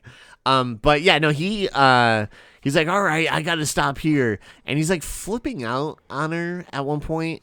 Oh my God, that's my favorite part. Yeah, he's like, wow, I gave you a ride, blah, blah, blah, blah, blah. People used to come up to you every single day and say, how do you do? But they don't do that in this world anymore. And it's just like unloading on this poor girl so that other things can happen in the scene. He's just going off for like 5 minutes on her. And that's when the Green Goblin truck just starts on its own and runs him over. He gets knocked over the fence. Like, he gets hit hard enough. He goes through the fence into like a ditch. And then the diner like kind of witnesses it. And they're like, Andy, is that your truck? And he's like, oh yeah, but someone must have hotwired it because I have the keys, right? And that's when we see driving along, we cut to the couple, Kurt and Connie. And Lisa Simpson, and I don't know. I feel like he looks like a Kmart Haley Joel Osment, like if he grew a little bit, right? And they just got married, and they stop at a place, and they see a dead body, and he's like, you know what? Let me go check this out. And that's when a truck almost tries to kill him and run him over, and he jumps out of the way, and the truck like crashes into the building. And at first you think, oh, that definitely hit him. Yeah, because she's like, Curtis, are you dead? Yeah. And I'm like, dead? Well, if he's dead, he's not going to be answering you. Yeah. And but he gets up and he's all dirty and he's like, yeah, I'm okay. And they're just standing there like looking at the truck, and then all of a sudden it makes a noise like, and they're like, let's get out of here. So they drive off in their car. But then I thought to myself, like, why is it the trucks, like, why wouldn't their car betray them? Did you think that too? I have that written down further along in my notes. When I was younger, did you ever think about that, Dave? What? Like, okay, so Lisa Simpson and Curtis, their car for some reason is well behaved. Yes. All the other cars in this movie are like going crazy and killing people, but for some reason it doesn't affect their car. No. I was going to say maybe the car is a fan of The Simpsons. Maybe. It's an honor to drive with you. But I don't think the show was on TV yet. No, it was a few years away. Because Yeah. I don't think they were doing the Tracy Ullman yet. Yeah, because that was like 88, 89. Yeah, right? something like that. And then the show became like a show, and like it was like 89, which is insane to me that show came out in 1989 and it's still on. It's still going. Think about how many people have been born, how many people have died, how many like... It's going to be 40. Yeah, I mean, that's crazy. insane. I think I've asked you off the line. Maybe I probably have more than once and my brain is fried. Does the show still hold up? I haven't watched that show in like maybe 20 years. So keep in mind, like what we were just saying, it's almost 40 years old at this point. So there's certainly going to be episodes that are stronger than others. Yeah. But every so often, they get it together and it's hilarious. I think it still works really well. Those first 10 seasons, though, are like, I've never seen anything funnier than the first 10 seasons of that show. It's so clever. And Dave, what I think you'd like about it is that it's like literally like a crash course in like early cinema. Because like so much of the early stuff I learned about like film, I actually learned from The Simpsons, because they were such huge film nerds that there's moments where they like duplicate shots and like recreate moments in movies and stuff. It's really cool. They mention Rashomon, I believe, too. Right? Yeah, and they homage Twin Peaks. Twin Peaks. They do like The Shining is one of the greatest things ever. The Shining. One of the best things ever. The most normally gets off on this floor, or the third floor. The Citizen Kane is like almost every single shot of Citizen Kane has been on The Simpsons, so it's kind of rad. But we don't have to talk about Citizen Kane. Hey, let's talk about talk about the movie. So back at the truck stop diner, Billy checks out the Green Goblin truck, which, by the way, on the side, it says, "Here comes another load of joy," which I'm fairly certain is the name of an adult film somewhere. Load of joy. It probably is. Oh my gosh, unloaded to it. No, but then we see like Brett, who's the girl that was hitchhiking. Her and Billy kind of flirt a bit. Can I tell you their dialogue? Yeah, I have their Yes, dialogue written please. down. It goes, "You're cute. Yeah? Not that cute. Ha, I'll grow on you." Stephen King's a writer. I know. Like, what is this shit dialogue? Dude, I'm telling you, go back and I think he said, you want me to work 8 hours and pay, or 9 hours and pay me 8. I swear to God, I think he did. You might be right, because I'm telling Yeah. you, this was like, this is something to get through. But I was a little loopy today, so I don't know. But one of the kids that survived the soda can, Deke, he is biking his way through town, and he's seeing all these dead bodies, right? And I was like, this should have been the movie. Yeah. Like, we should have been seeing this The chaos. baseball kid should be the main character. Right. It's very Stephen King. Yeah. It makes so much sense. Because when he's going through the neighborhood, you just see, like, the lady in the window. You do see the dog. Okay, I have that written down. Yeah. God damn it. I'm okay with the dead neighborhood. I thought it was kind of funny, but I draw the line at the poor fallen woof woof. Yeah. Dumb. That poor dog. He has like a police car rammed Stuck in into his mouth. Yeah. I'm like, come on. And you're seeing all this like terrible stuff, but I felt like the chaos of society, like the fall of society, shouldn't maybe be at the truck stop, but maybe like this neighborhood or something. Yeah, that'd be cool. You know what I mean? I don't know. Hey, EJ, guess what? We have self-driving trucks now, so get ready for this shit. I know, right? It's coming. It's coming. Well, they just announced that AI actress singer Tilly whatever. Tilly Longwood or some Tilly- shit like that. yeah. She released a music video or something Oh, yesterday. wow. I'm really excited to never watch it. And yeah, I was like, oh, that's the face of Skynet. I was like, no. All right, cool. The adorable face of Skynet. Yeah. I have a question about The Simpsons again. Okay, go ahead. I'm the guy to ask. So while you guys were talking here, I decided to see how many seasons are on Disney Plus of The Simpsons. Okay. And there are 37 seasons, right? Yeah. Is the first episode of The Simpsons a Christmas special? Yeah. Yeah. Traditional. Fascinating way to Traditional. start a show. Yeah, and it's great too. That's where they get the dog, right? Yeah, Santa's little helper. Santa's little helper. They get him Yeah. at the tracks. Fascinating. They adopt. I mean, dude, it totally tracks that this is like my favorite comedy show of all time, because the first episode is about them rescuing a sad dog from the tracks. Yeah. That's their big Christmas miracle at the end of the episode, and I'm like, yep, Yeah. I get it. I Yeah. get it, because there's nothing better that you'll ever gonna get in your life than a little furry friend. Which, by the way, Kitties of Vinny PA Pet Rescue, you can click on that link on our website, frequelspodcast.com. Get involved, save them cats. And yeah. One of the kids, Zeke, right? He's going through the neighborhood and stuff. And then we see where he escapes like a deadly lawnmower, like, which I was like, I want to go back to that. Why They, like, can't cut this away. be the movie? Yeah, I was like, stay with this kid. He actually is a really good actor. Well, sometimes. Yeah. Sometimes. There was like some moments in this. I'm like, yo, he's like killing it, like for being so young. When they and- tell him that like his dad's dead, it looks Yeah. like he has no idea what to do. Yeah. I'm like, Steven, he needs direction. Yeah. Tell him what to do, Steven. Because he's like, it's like your dad's age. He's like, what? wait, What? what? What the what? Yeah. But yeah, back at the truck stop diner. Which, by the way, I like this is my favorite truck. It's a truck for Bic pens. Yes. Did you catch Yeah. that? That's the weirdest product placement in this. Bic pens.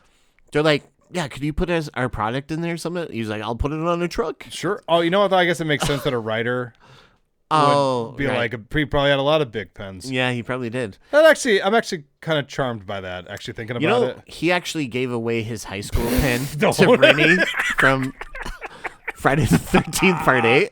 You're so good. Did you know that? You're so good. Yeah. AJ, hold on. Yes. Good job. Thank you, sir. Thank you for tying our show together. Hey, check out our Friday the 13th Part 8 episode wherever you listen to your favorite podcast. So, back at the truck stop diner, yeah, we see the death of Duncan, who actually is Deke's dad. Like, he's just standing out there, and a truck just wails him. Doesn't right? it knock him out of his shoes? Yeah, it hits him so hard that his shoes are the only thing left. And it couldn't have happened to a nicer guy. Yeah, honestly. I love the fact that it knocked him out of his shoes. Yeah, That's so funny. It's not even practical, all right? I don't know. Then we have a bunch of trucks drive around on their own, and they're kind of circling the truck stop at this point. Wouldn't you like to have seen a movie about a truck society? Yeah, isn't it Cars?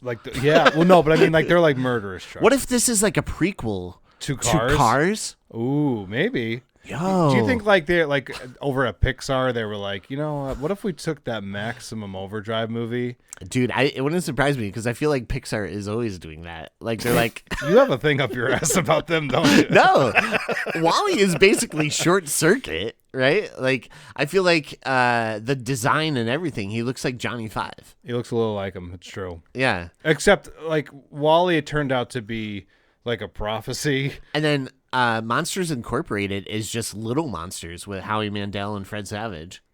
Hey, I remember that movie. That movie rocks.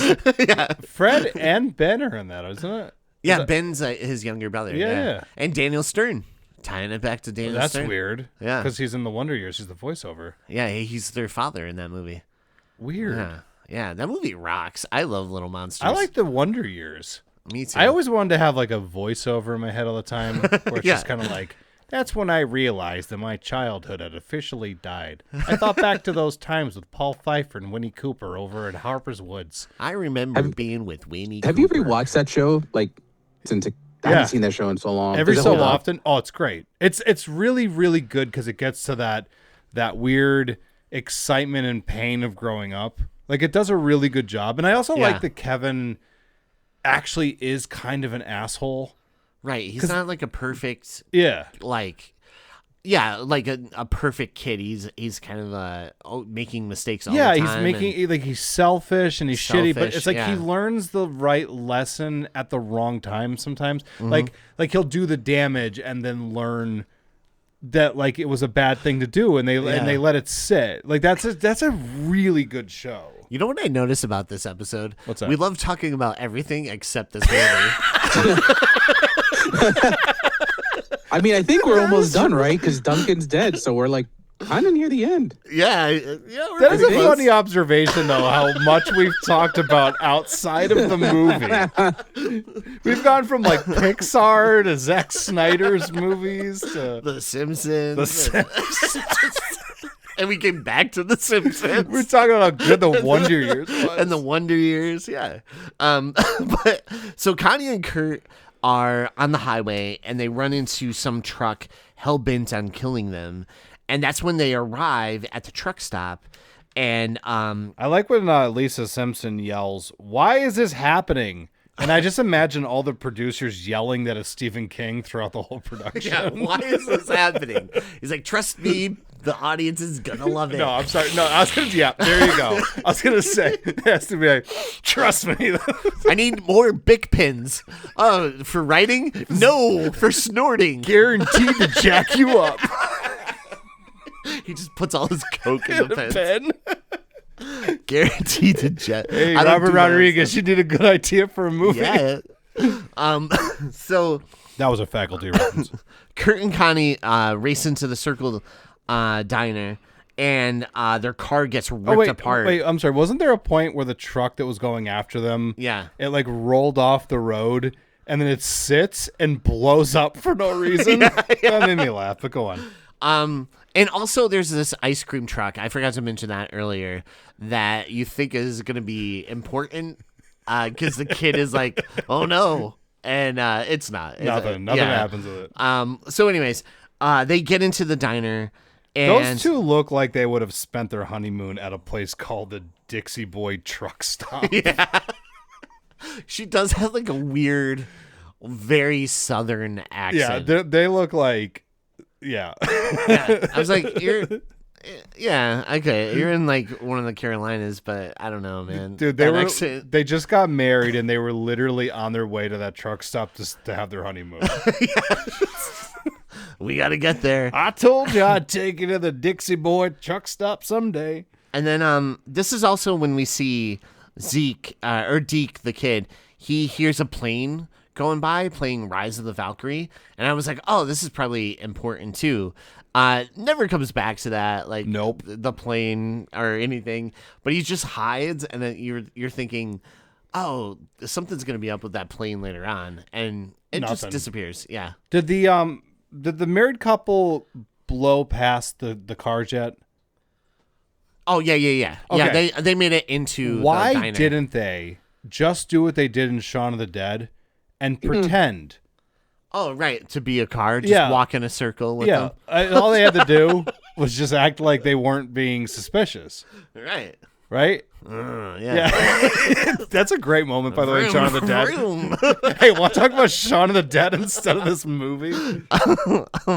So Billy finds out from Joey that their boss, Mr. Hendershot, has a ton of firepower stacked up downstairs. Comes up with like a bazooka. Yeah.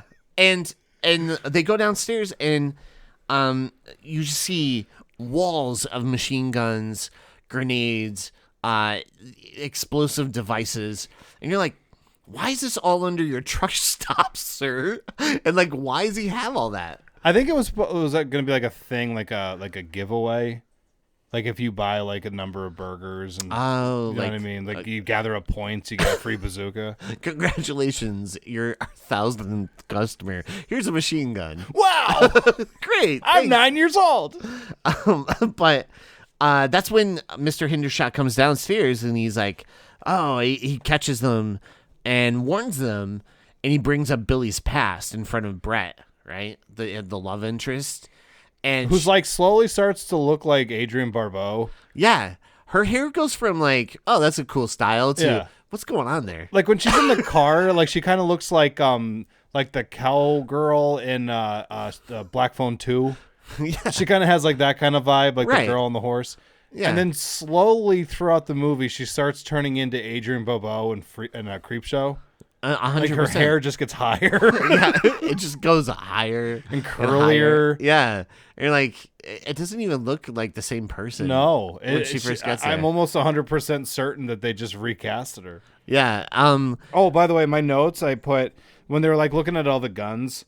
I was wondering if inside Emilio Estevez's head, if he was wondering if his career was in trouble. It's like, why am I in this movie? No, he did not, because he had in his mind that in 6 years, he would move to Minnesota and coach Pee Wee hockey.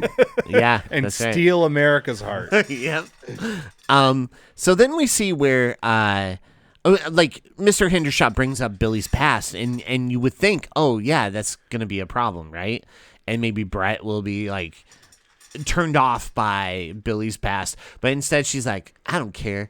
I think it's great that you did all that, and and I'm like, where did that accent come from? Right? I felt like when she was in the car, she didn't have an accent, and then now, since she's been around the trunk stop people, she's like has an accent, right? Like, isn't it weird? Wait, maybe here's something. Yeah, maybe now that all the cards are on the table, she's revealing that she grew up in Alabama. Oh, right? Like we're no longer wearing our masks anymore. That makes sense. I'm pretty sure that's what it is. That's what it was, man. Hey, I love you so much, Stephen King, that I'm going to make excuses for you not paying attention to your actress's performance. So Deke makes it to the truck stop diner, and he's trying to figure out a way in, right? And he finds like a sewer grate. Meanwhile, Brett and Jimmy, Brett and Billy hook up. And they discuss the comet. Is that his bedroom? Well, that's what I'm so confused by that. Like, whose bedroom is that? Dave, is that his bedroom? Does he live in the diner? Sure. Okay. But then, like, he has. It's all like he's kind of like Rudy. How Rudy lived in that little shed. He's got a big heart. There's a deleted scene where he goes to Bubba or whoever owns it, and he's like, Thanks for leaving the key. Yeah. It's I'm real shitty to these ex-cons, but I like that Rudy. I was just wondering if it was his room because his walls are covered with filthy porn. yeah. It's like there's just nude pictures everywhere. And he's always hanging out in that room. And I was like, but I feel like he just works here. I don't understand why he's like living. Well, okay, so here's what happened. Why he gets a bed and Mr. Hendershot, we don't even know his like sleeping situation. I'm fairly certain though that after the cards are on the table and he's like, okay, you know about my past. Now I want to show you the rest of my life. This is my cot, surrounded by filthy porn. Yeah. So he's just like, this is what my life is. This is what I'm bringing you into. Right. This is like your hero, technically. And he does kind of come off like a scumbag. And his eyes are like he hasn't slept in 6 months. Right. That he might be high on something. Do you know what I mean? He looks exhausted in this movie. He really does. Like maybe like Stephen King Especially, was like, have later. a bump. Yeah. You know what I'm saying? Yeah. He's like, guys, we could get through this movie faster if we're all doing cocaine and shooting nonstop. If we just don't stop shooting, think about it. We take this schedule that's like this and we make it like this. Guys, our fuel is a cocaine. Their fuel is a gasoline. That'd be awesome if like the actress, she like snorted a line and then her hair just shot up. That's why her hair is taller. I was expecting you to walk through the door like, Jerry. No, I'm just kidding. It's like Kramer. It's about the same height. Bum, bum, bum, bum, bum. Wow, wow, wow. Beep, beep. Goblin instead of Newman. All right, so back to this movie. So Brett and Billy hook up, and they discuss the comet and the sky being green. And he's like, you know what? I think he throws this theory out. Maybe it's the comet. And she's like, you know what? Maybe you're right. How'd you get there? Yeah. That's what I asked. Why do you think that? Yeah, like what?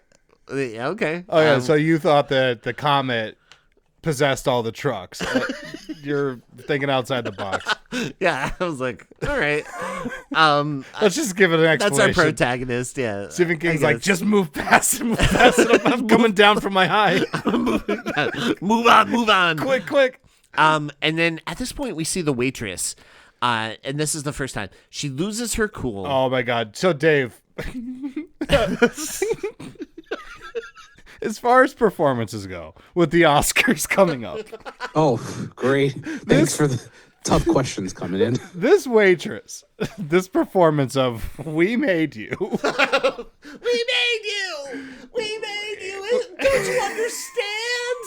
Don't you understand? if you put her up against, say, Jessie Buckley.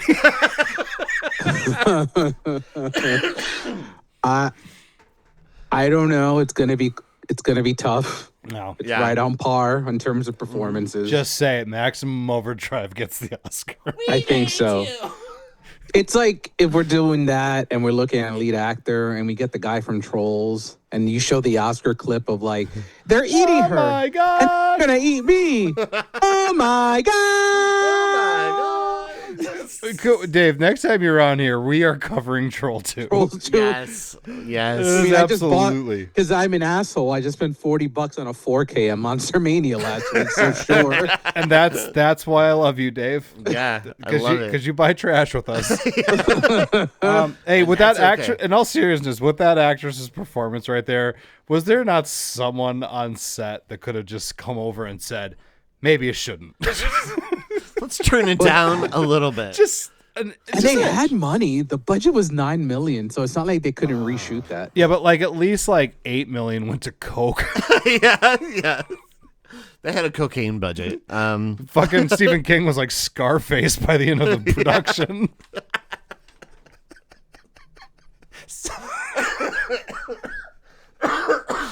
He just has a mountain of cocaine. Say hello to my production assistant.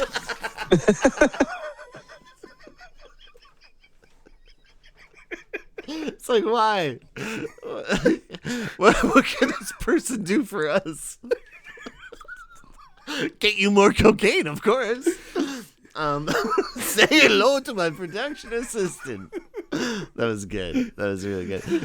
So the waitress loses her cool, and Billy runs out and pulls her back in. And later that night, that's when Deke climbs through the tunnel towards the truck stop diner.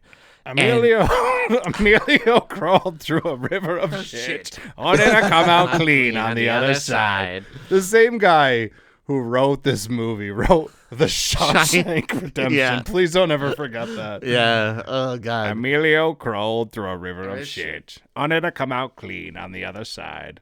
Who knew, right? Who knew? You better get busy driving or get busy dying. That's the original get line. Busy driving or get busy dining. You better get busy Driving.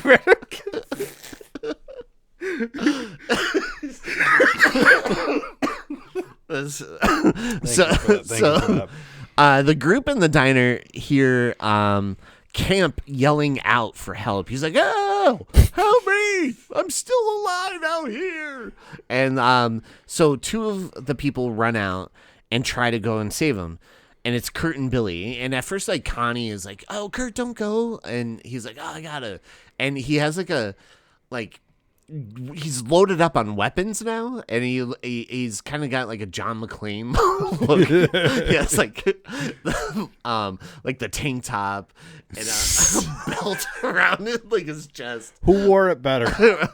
John McClane, of course. obviously. Yippee-ki-yay. Yeah, and so they climb through the sewer, and I love how at one point, even Kurt's like, "Man, this is everybody's piss, isn't it?" or something. Right? Oh yeah. And Billy's like, "Yeah." And what if he like tasted the water? He's like, "Yep." This is definitely 100%. Hold on one piss. second, let me check. Yep, that's piss, all right. He dips his hand in shit. He's like, Yep. Little... That tastes like shit, all right. And Stephen King's like, "Cut. That's my stuff. Leave it alone. Keep going." That's my shit. That's my piss and shit. Anyways, so they climb through the sewer and they come across Deke, the baseball kid, and who's just still wandering around in this movie. That kid spends most of the movie just wandering around alone, like he's in like he's in a zombie apocalypse movie. And at first he comes across Camp right outside Deke, and he's like, "Hey, Mister, are you okay?" And then Camp just like sits up. He's like, "Ah!" He turns into the Fly. He's like, "Help me! Help me!" Like he literally says it like that. It's weird. And that's when Camp just kind of like dies. He's alive for like 10 minutes, and then he's back alive for 10 minutes, and then he just dies in front of Deke. And then that's when Billy and Kurt get Deke, and they bring him back to the diner. And we see that Billy blows up one truck. Like he just shoots with his bazooka. He has a bazooka, yeah, and he points it at a truck and blows it up. And they're all like, "Yeah!" And when they get in the diner, they tell Deke, they're like, "Hey man, your dad's dead. You're an orphan. You're an orphan now." And I was like, Is the father like dying a big deal? Because he wasn't even at his baseball game. That's true. Yeah, was he just hanging out at the diner? He was at the diner. Oh yeah, so that guy was missing his kid's birthday or big game. Yeah, it was a big game, and he missed it. And I was like, maybe it's not that great, you know? Yeah, fuck him. Yeah, I do like that when the kid starts crying, Emilio puts him in like a headlock. Didn't notice that shit, nerd. We don't cry. Look at this orphan over here. Why don't you get yourself a cape and cowl, Batman?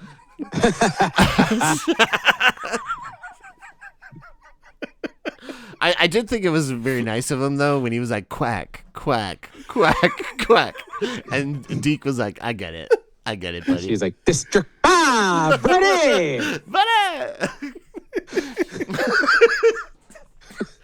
We lost Rory.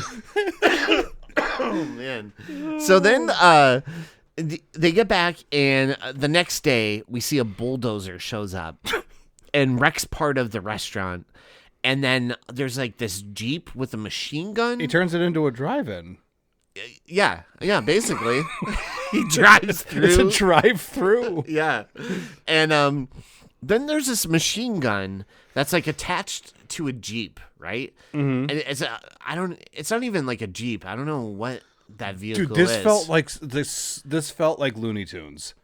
Yeah, it looked like something you would see in a G.I. Joe vehicle. No, like seriously, like it feels like the trucks wheeled in this little cart, whatever it is. Yeah.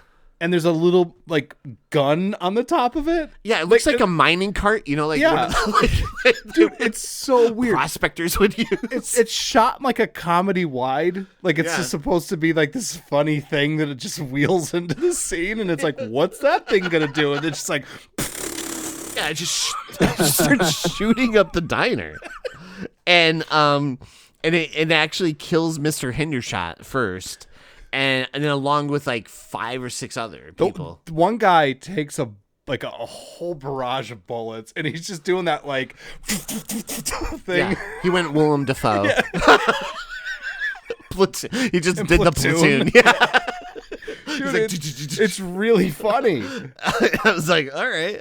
And then we see that's when the waitress, right? She's like goes right back to her thing. Yeah.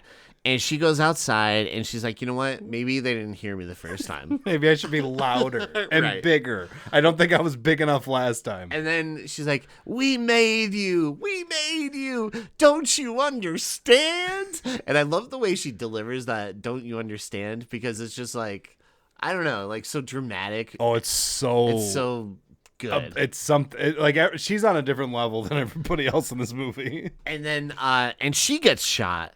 And so everyone is like, oh no. And then we see where it starts beeping the horn, right? Mm-hmm. And it's in Morse code. And Deke is like the kid that's maybe like 10 or 11. He's like, guys, it's Morse code, right? And he's like, here, get me a pen and paper so I could keep up with it, right? It's going really fast. Yeah. Yeah. And so he's like taking the Morse code.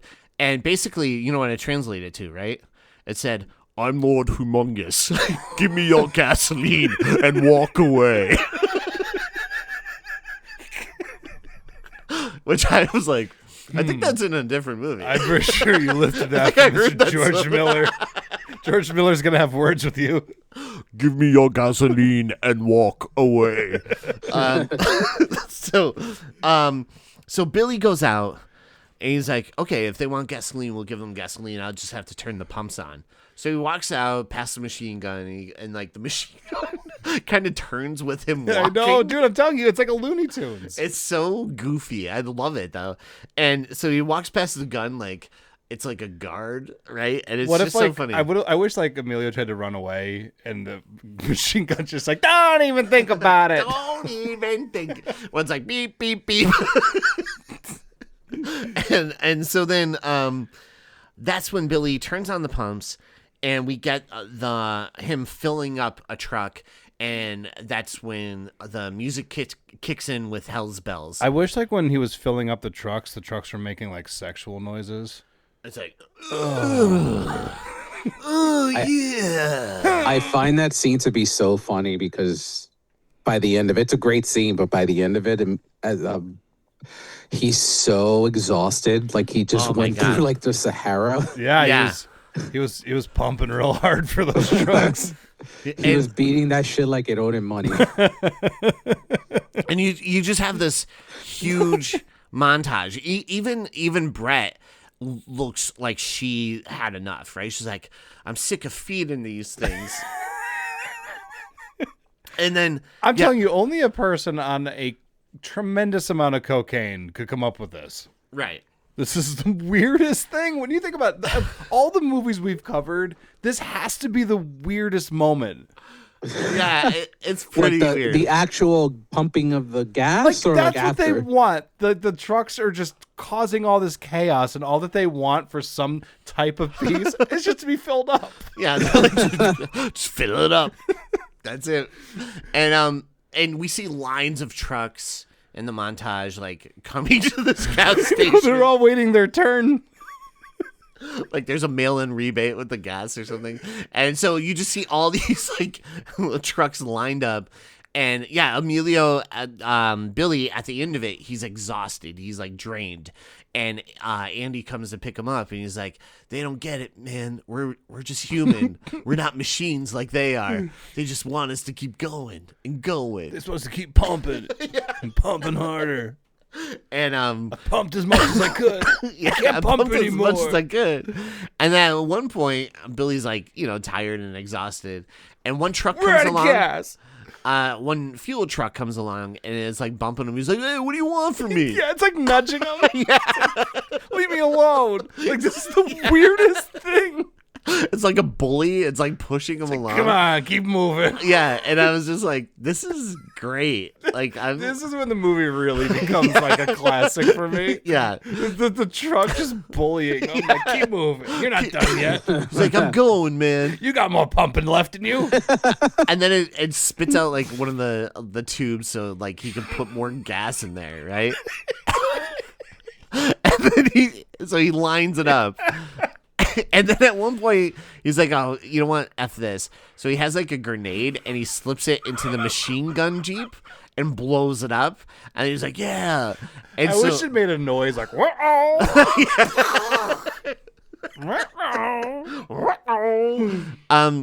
And then inside the diner, the group is like, "Let's get out of here. We'll use the sewer system to just escape." which we could have done like days ago. Days ago. Like one by one, we could have left and they would have been like, "We're just waiting outside the diner." This plan would have been completely fine if they did this days ago. And I'm like, why did this start now? Right? Like, you guys could have the done final this straw. the whole time. Like, you could have left the whole time. So they escape through the sewer, and all the trucks, they start to watch from afar, all the trucks just smashing through the building and destroying the gas station. It kind of reminded me of, did you ever see It's a Mad, Mad, Mad, Mad World? That movie rocks. Isn't it great? That scene where one of my favorite moments in any movie is when those two guys are fighting in the gas station and they fight for so long that the whole gas station just falls Yeah. down around them. It's so just good. a level of comedy. But yeah, the trucks destroy the diner and everything around it. Meanwhile, Deke shouts, he shoots a burger menu because they're running down the street, and like a McDonald's like fast food burger menu. It rats them out. It's like, "There's people over here. Humans over here. Humans over here." Humans are on the menu, boy. I'm Meat's like- back on the menu, Yeah. boys. But I'm like, that's not how like normally it's a person on the other side I that know speaks. The sign doesn't talk. It's a microphone. A person has to talk for there to be sound. And I'm like, that's not how that works, but okay, sure. And so this like Deke, he picks up a gun, right, and he's just like, whatever, and he just blows this menu away, like he just shoots the menu, and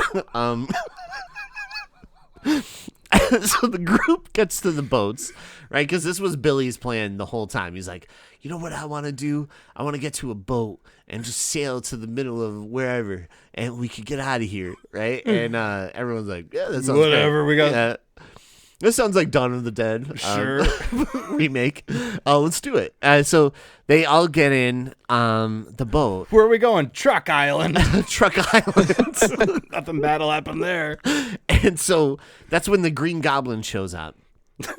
And Damn right he does. and he kills one guy, right? He like hits the one guy and kills him.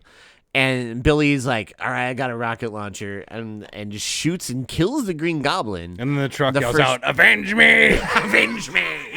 Godspeed, Spider-Man! Avenge me! Avenge me!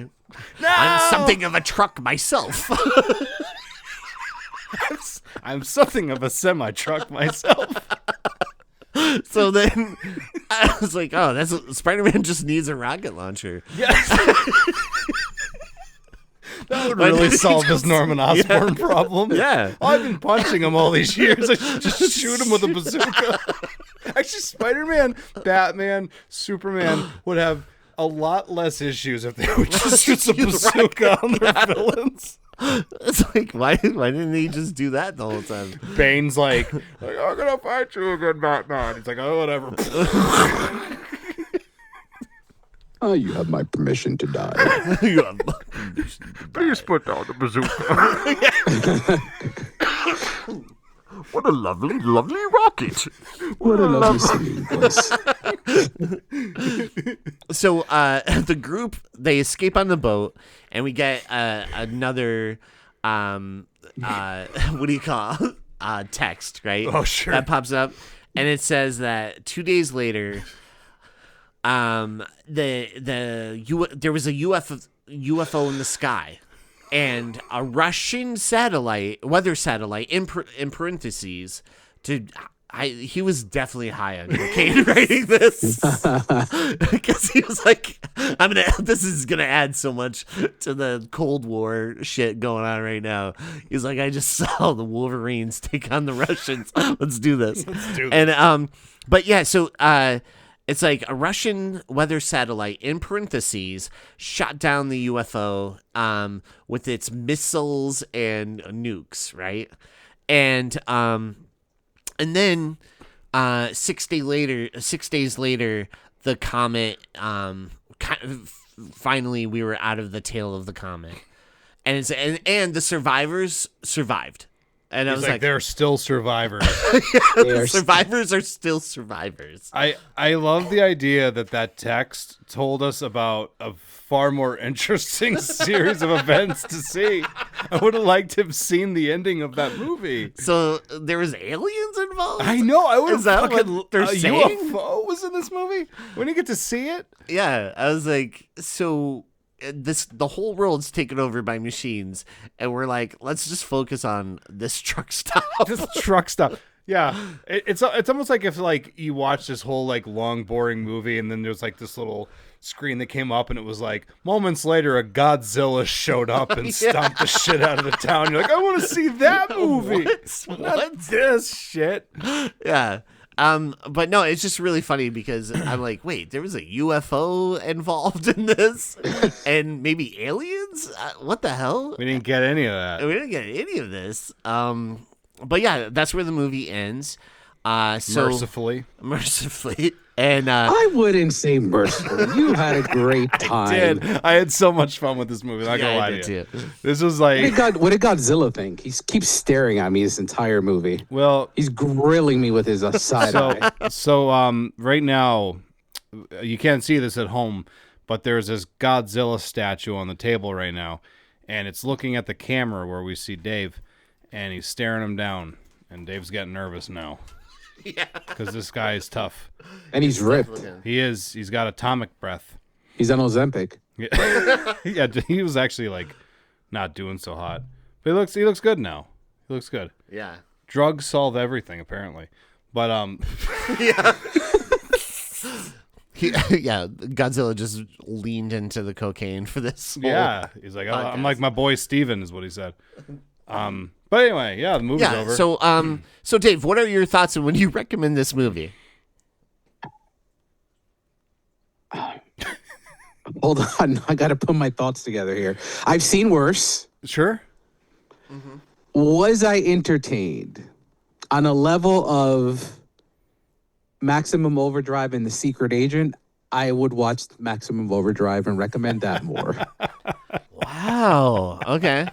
I'm sorry, man. Oscar-nominated Secret as Agent? like snobbish as I can get. I hate pretentious shit that's boring, and this is just like I will recommend this 100 out of 100 times to anybody that just wants a good time on cocaine.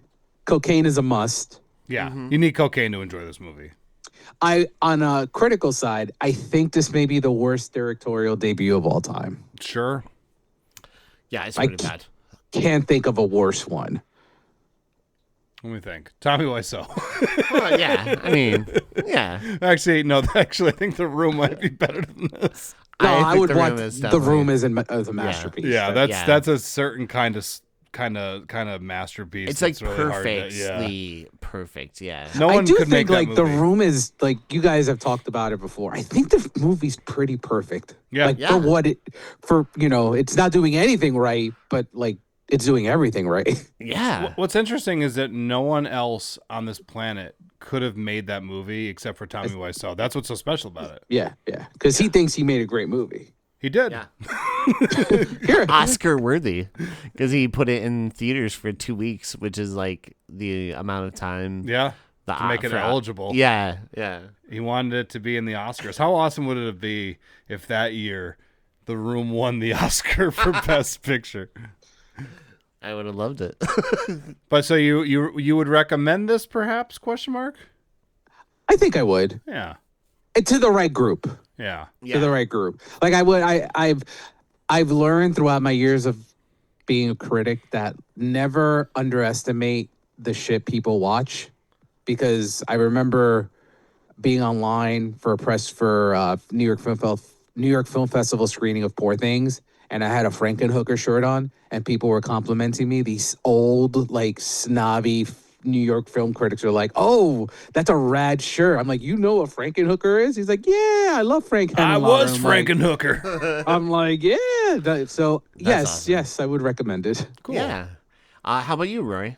We touched on some of the shortcomings of the movie earlier on the episode, just in terms of like the structure of it and some of the pacing issues that come up as a result. There's no straight story in this. It's just kind of like all over the place, but it is kind of fun if you're if we watch this with a group of people, I imagine it would be the best thing ever. Yeah. Watching it by yourself, it's a little bit of a thing. Yeah. But talking about it with you guys made me love it more. Yes. That's the thing. Like I was kind of like about it when we started, but when we actually started getting into it, I'm like, actually, I think I kind of love this movie more than I'm aware of. Yeah. Because it was just fun to talk about. So, yeah, I mean, I would recommend it to people who like those oddities in the horror genre. Mm-hmm. It is not going to be for everybody. No. But if it's for you, you're going to have a good goddamn time with it. Hell yeah. How about you, Absolutely. EJ? I think it's one of those movies, like Dave kind of summed it up best. The right group of people, like, I definitely would recommend this too. But I think if you did watch this in a theater with like friends or like like I would say individuals like us that like could watch movies like this and find enjoyment. Our usual cavalcade of weirdos. We would be like screaming. Yeah. It would be like Stab, right? Like and Scream 2. We'd be like, yeah. There's no way that if we were in a theater with all our friends and that steamroller scene happened with that kid, Right. there's no way we all wouldn't have just been like, fuck yeah! Yeah, fuck yeah. Fuck that yeah. But yeah, like I couldn't recommend this to like a coworker who watches like 2 movies a year. You know what I mean? Like they would be like, nah, I don't want to watch So that. your favorite movie's Zone of Interest, huh? Maybe you should check out Maximum Overdrive. Check out this. Same movie. But overall, yeah, my thoughts are the first like 45 minutes of this movie are really slow. And even though there's that drawbridge scene and stuff, in the baseball scene, it really doesn't pick up till like everyone's together at the diner. And then from that moment on, I feel like that's when it gets like it has movement, right? And it starts to move like faster and be a little more ridiculous and kind of really finds its footing, which is, so it's like, even though it's like halfway over, it finally finds its like self a little bit and like it knows what it is, maybe. I don't know. But I do like it. And I definitely would recommend it. Like Dave said, probably like the right group of people. Specific group. Yeah. All right. Let's go into our favorite kill. So, Dave, what kill was your favorite? It's a soda can, man. Oh, Hell yeah. Yeah. Hell yeah. How about you, Rory? I'm a sucker for a horrified child getting run over by a steamroller. Yeah. Yeah, that's really good. I'm actually gonna go with the steamroller one too. I don't know what it was. I was just like, yeah, I love the whole soda can, like that whole sequence, from beginning to end. is like a 10 out of 10. Yep. Like, I think it's just so funny. The and best moment of the entire film. Yeah. Outside of the, we made We you. made you. Don't you understand? But Shark's like, no. the trucks are like, You made us? I don't think so. We only know Morse code. But yeah, no, I thought, like, for me, yeah, that whole sequence is hilarious. But yeah, there's something about the steamroller thing. I like that. I thought that was cool. I think that's the first time I've ever seen a kid get killed by a steamroller. Oh, I got some movies you can borrow. Yeah. I got the Steamroller Greats, Volume sweet. 1, 2, and 3. Steamrollers of Death. Yeah, that's pretty good. That's good. But yeah, all right, let's go into our emojis. Let's hear those dumbass emojis. All right, Dave, you can start us off. What emojis would you give this movie? So I would give it a can, a baseball hat, and a guy holding his face. Perfect. Rory, how about you? I have a dog, a police car, and a thumbs down. Because fuck that scene. Yeah. I didn't like what happened to that poor dog. Yeah, I wasn't too I'm not crazy about okay it. with that stuff. Yeah, I would put a truck and I would put a baseball because I love that scene, and a machine, like a gun, for the machine gun car, because that machine gun car, pretty cool, pretty good actor. I would have loved to see more of his work, but unfortunately Emilio blew him up. I'll let you borrow my my collection of machine guns on carts. Yeah, okay. Volume 1, 2, and 3. All right, cool. All right, let's go into our plugs. It's time for a plug.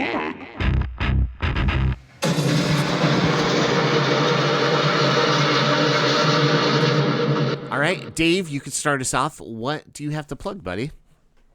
You can find my work at thecinematicreel.com. Find me on Instagram at thecinematicreel, on Letterboxd if you follow on there, on Twitter at thecinematicreel, and you can listen to my podcast, Real Chronicles, on Apple Music, Spotify, whenever you listen to your pods. Rory's a frequent guest. EJ's been on. Greg's been on. Everyone's been on. Yeah. Brent, right? Brent Wilson's been on, yeah. Yeah. So it's always happy to come on. This is a really fun time. Thanks as always. Also, Thank you. look up Dave's reviews, his Rotten Tomatoes reviews and all that stuff, and just read them. Don't just read the blurbs. Read the whole goddamn review. Yeah, He's great at what he does. 100%. Yeah. I did not pay him to say that. The check just cleared. Damn. Oh wait, I said that on the microphone. Oh no. Actually, the sack of money with a $sign on it that just showed up on my porch. I'm glad to see people still getting Yeah, paid man. that way. Yeah, all my money comes in sacks. What are you, Scrooge McDuck? Yeah, man, I got a number one dime. It's pretty cool. That's awesome. One of my ones. Yeah, let's hear your plugs, man. I got Raven View Production.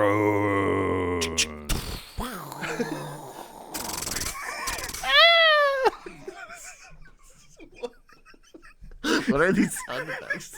You can find Raven View Productions. It's on your socials, on the YouTubes. You can check out a short film that we made called The Burden of Beauty. Starring E.J. Leeson tearing off the screen, melting hearts, and stealing mine. Sarah Vista Broker Real Estate. You looking to buy or sell a house, you can go there and check one out. Knock, knock, who's there? Sarah Vista. Real estate. Knock, knock, who's there? A buyer. Fourth Cut Reviews, Churskin 40, chursing up the internet as he always does. You can look up his stuff wherever you check out your stuff. Online, I guess. Yeah. Gravy Diggers Pot Pie. That's Gravy Artisan Matthew Rinaldi putting out new recipes, guaranteed to put you in the morgue. Schwartz Dreamboat, you can check him out at the Electric City Improv. He performs every Friday and Saturday with guests Alec James and Ed Zelinsky. There we go. They're great, and you should go check them out. They're amazing performers, and they will kill you from laughter. We got what else? We got Amanda Aesthetics. Yeah, she does things. She got her own business. She's she'll help you with all the cosmetic stuff that you're looking to get done. Trivia Master Brad, you could check him out on the socials. He's always doing trivia. He's the hardest working man in trivia, as Greg Caldwell says. And you'll go in there feeling like you learn stuff and you'll know stuff and you'll do things and whatever. But most importantly, last thing I want to talk about, everybody, is the Kitties of NEPA Pet Rescue. You can go on our website, frequelspodcast.com. It's a quick link. You can click it, and you can adopt yourself a cat or several. This group goes in, and they save cats, and they get them their shots, and they get them homes. It's where I got my cat, Ella. Right now, she's currently hiding under the bed because EJ's here. She doesn't like strangers. Yeah. Sorry. She's probably shaking under there because of you. Oh, man, I'm sorry. But you should be. But yeah, you can look them up. They do wonderful work and they need support. So look them up and get yourself a cat, because what else are you going to do with your time? EJ, take it away. All right, I got a few plugs here. Check out Adam Farley's music and go to the mdgcrew.com so you can see upcoming shows. Plus, they're going to have a new song coming out, and it's amazing, so check that out. Alone Again, it's awesome. Also, check out Respawn Tattoo. If you're looking to get a tattoo by Gentle J, this is the place to go because he is the best. So go to Respawn Tattoo and get... What's your slogan again? Don't think, just ink. Yeah, I love it. Also, check out the play Extremities. Friend of the show, Chris Alou. He's going to be in it, and he stars in the play. And it's really, really, really good, and he kills it, and he's going to do awesome. So I can't wait to see that. It's at the end of April, beginning of May, at the Diva Theater, so make sure to look into that. You can find them on Facebook. Also, check out New Metal Messiah, Jon Snow. Metal Messiah, Jon Snow. He is the best person to see live. He will just rock your socks off. Rock your socks. He's in like 19, 20 different cover bands, all amazing, all new metal. More to come. More to come. And so go to easterntributecollective.com or find them on Facebook and Instagram. Also, check out, what am I missing? Oh, Shantytown Design. They just got an award, right? Yeah, they yeah, just yeah. won some award. Well deserved. Well deserved, yeah. They are incredible. They helped us with our website. So if you're looking to get a website and logo and all that stuff set up, these guys could help you out, and they're amazing. Award winners. Award winners. And then finally, check out frequelspodcast.com. There you can find links to most of the sites we talked about, but we have links to our Facebook, our Instagram, merch there. If you're looking for like a hat, a shirt, glassware, Bindle, a bindle, a machine gun mining cart. We have our logo on it. Coming soon. But yeah, no, if you guys are looking for some merch and stuff, go to frequelspodcast.com. Just click on shop and scroll down, and you'll find it and pick out whatever you want. Yeah. And if you want us to put you up on our website, just snap a picture of yourself checking out or sporting our stuff, and yeah. Yeah. And shout out to Robin, who's been doing all our photos lately for Instagram and Facebook and stuff. She's been doing all the edits. Crushing it. So shout out to Robin. And with that being said, thanks to our guest, Dave. It's always been a pleasure having you on. I love talking with you, man. It's great to hear all your insight on movie knowledge. I'm already apologizing in advance for Trolls 2. No. Oh, I'm excited I'm for pumped. Trolls 2. You don't have to apologize for that, baby. As soon as as soon as you said Troll 2, I was like, oh my God. I'm so excited. But dude, thank you so much for coming on and taking the time to hang out with us. Thank you as always. And with that being said, thanks to everyone listening all around the world. We love you guys. We appreciate you tuning in and checking out our YouTube and Spotify or iTunes, whatever you listen to us, Applecast, wherever you listen to us. Thank you guys for tuning in every single week. With that being said, thank you for listening to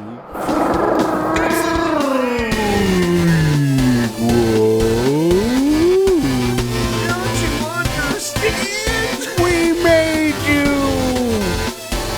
We made you. I'm a mining cart. I'm a mining cart.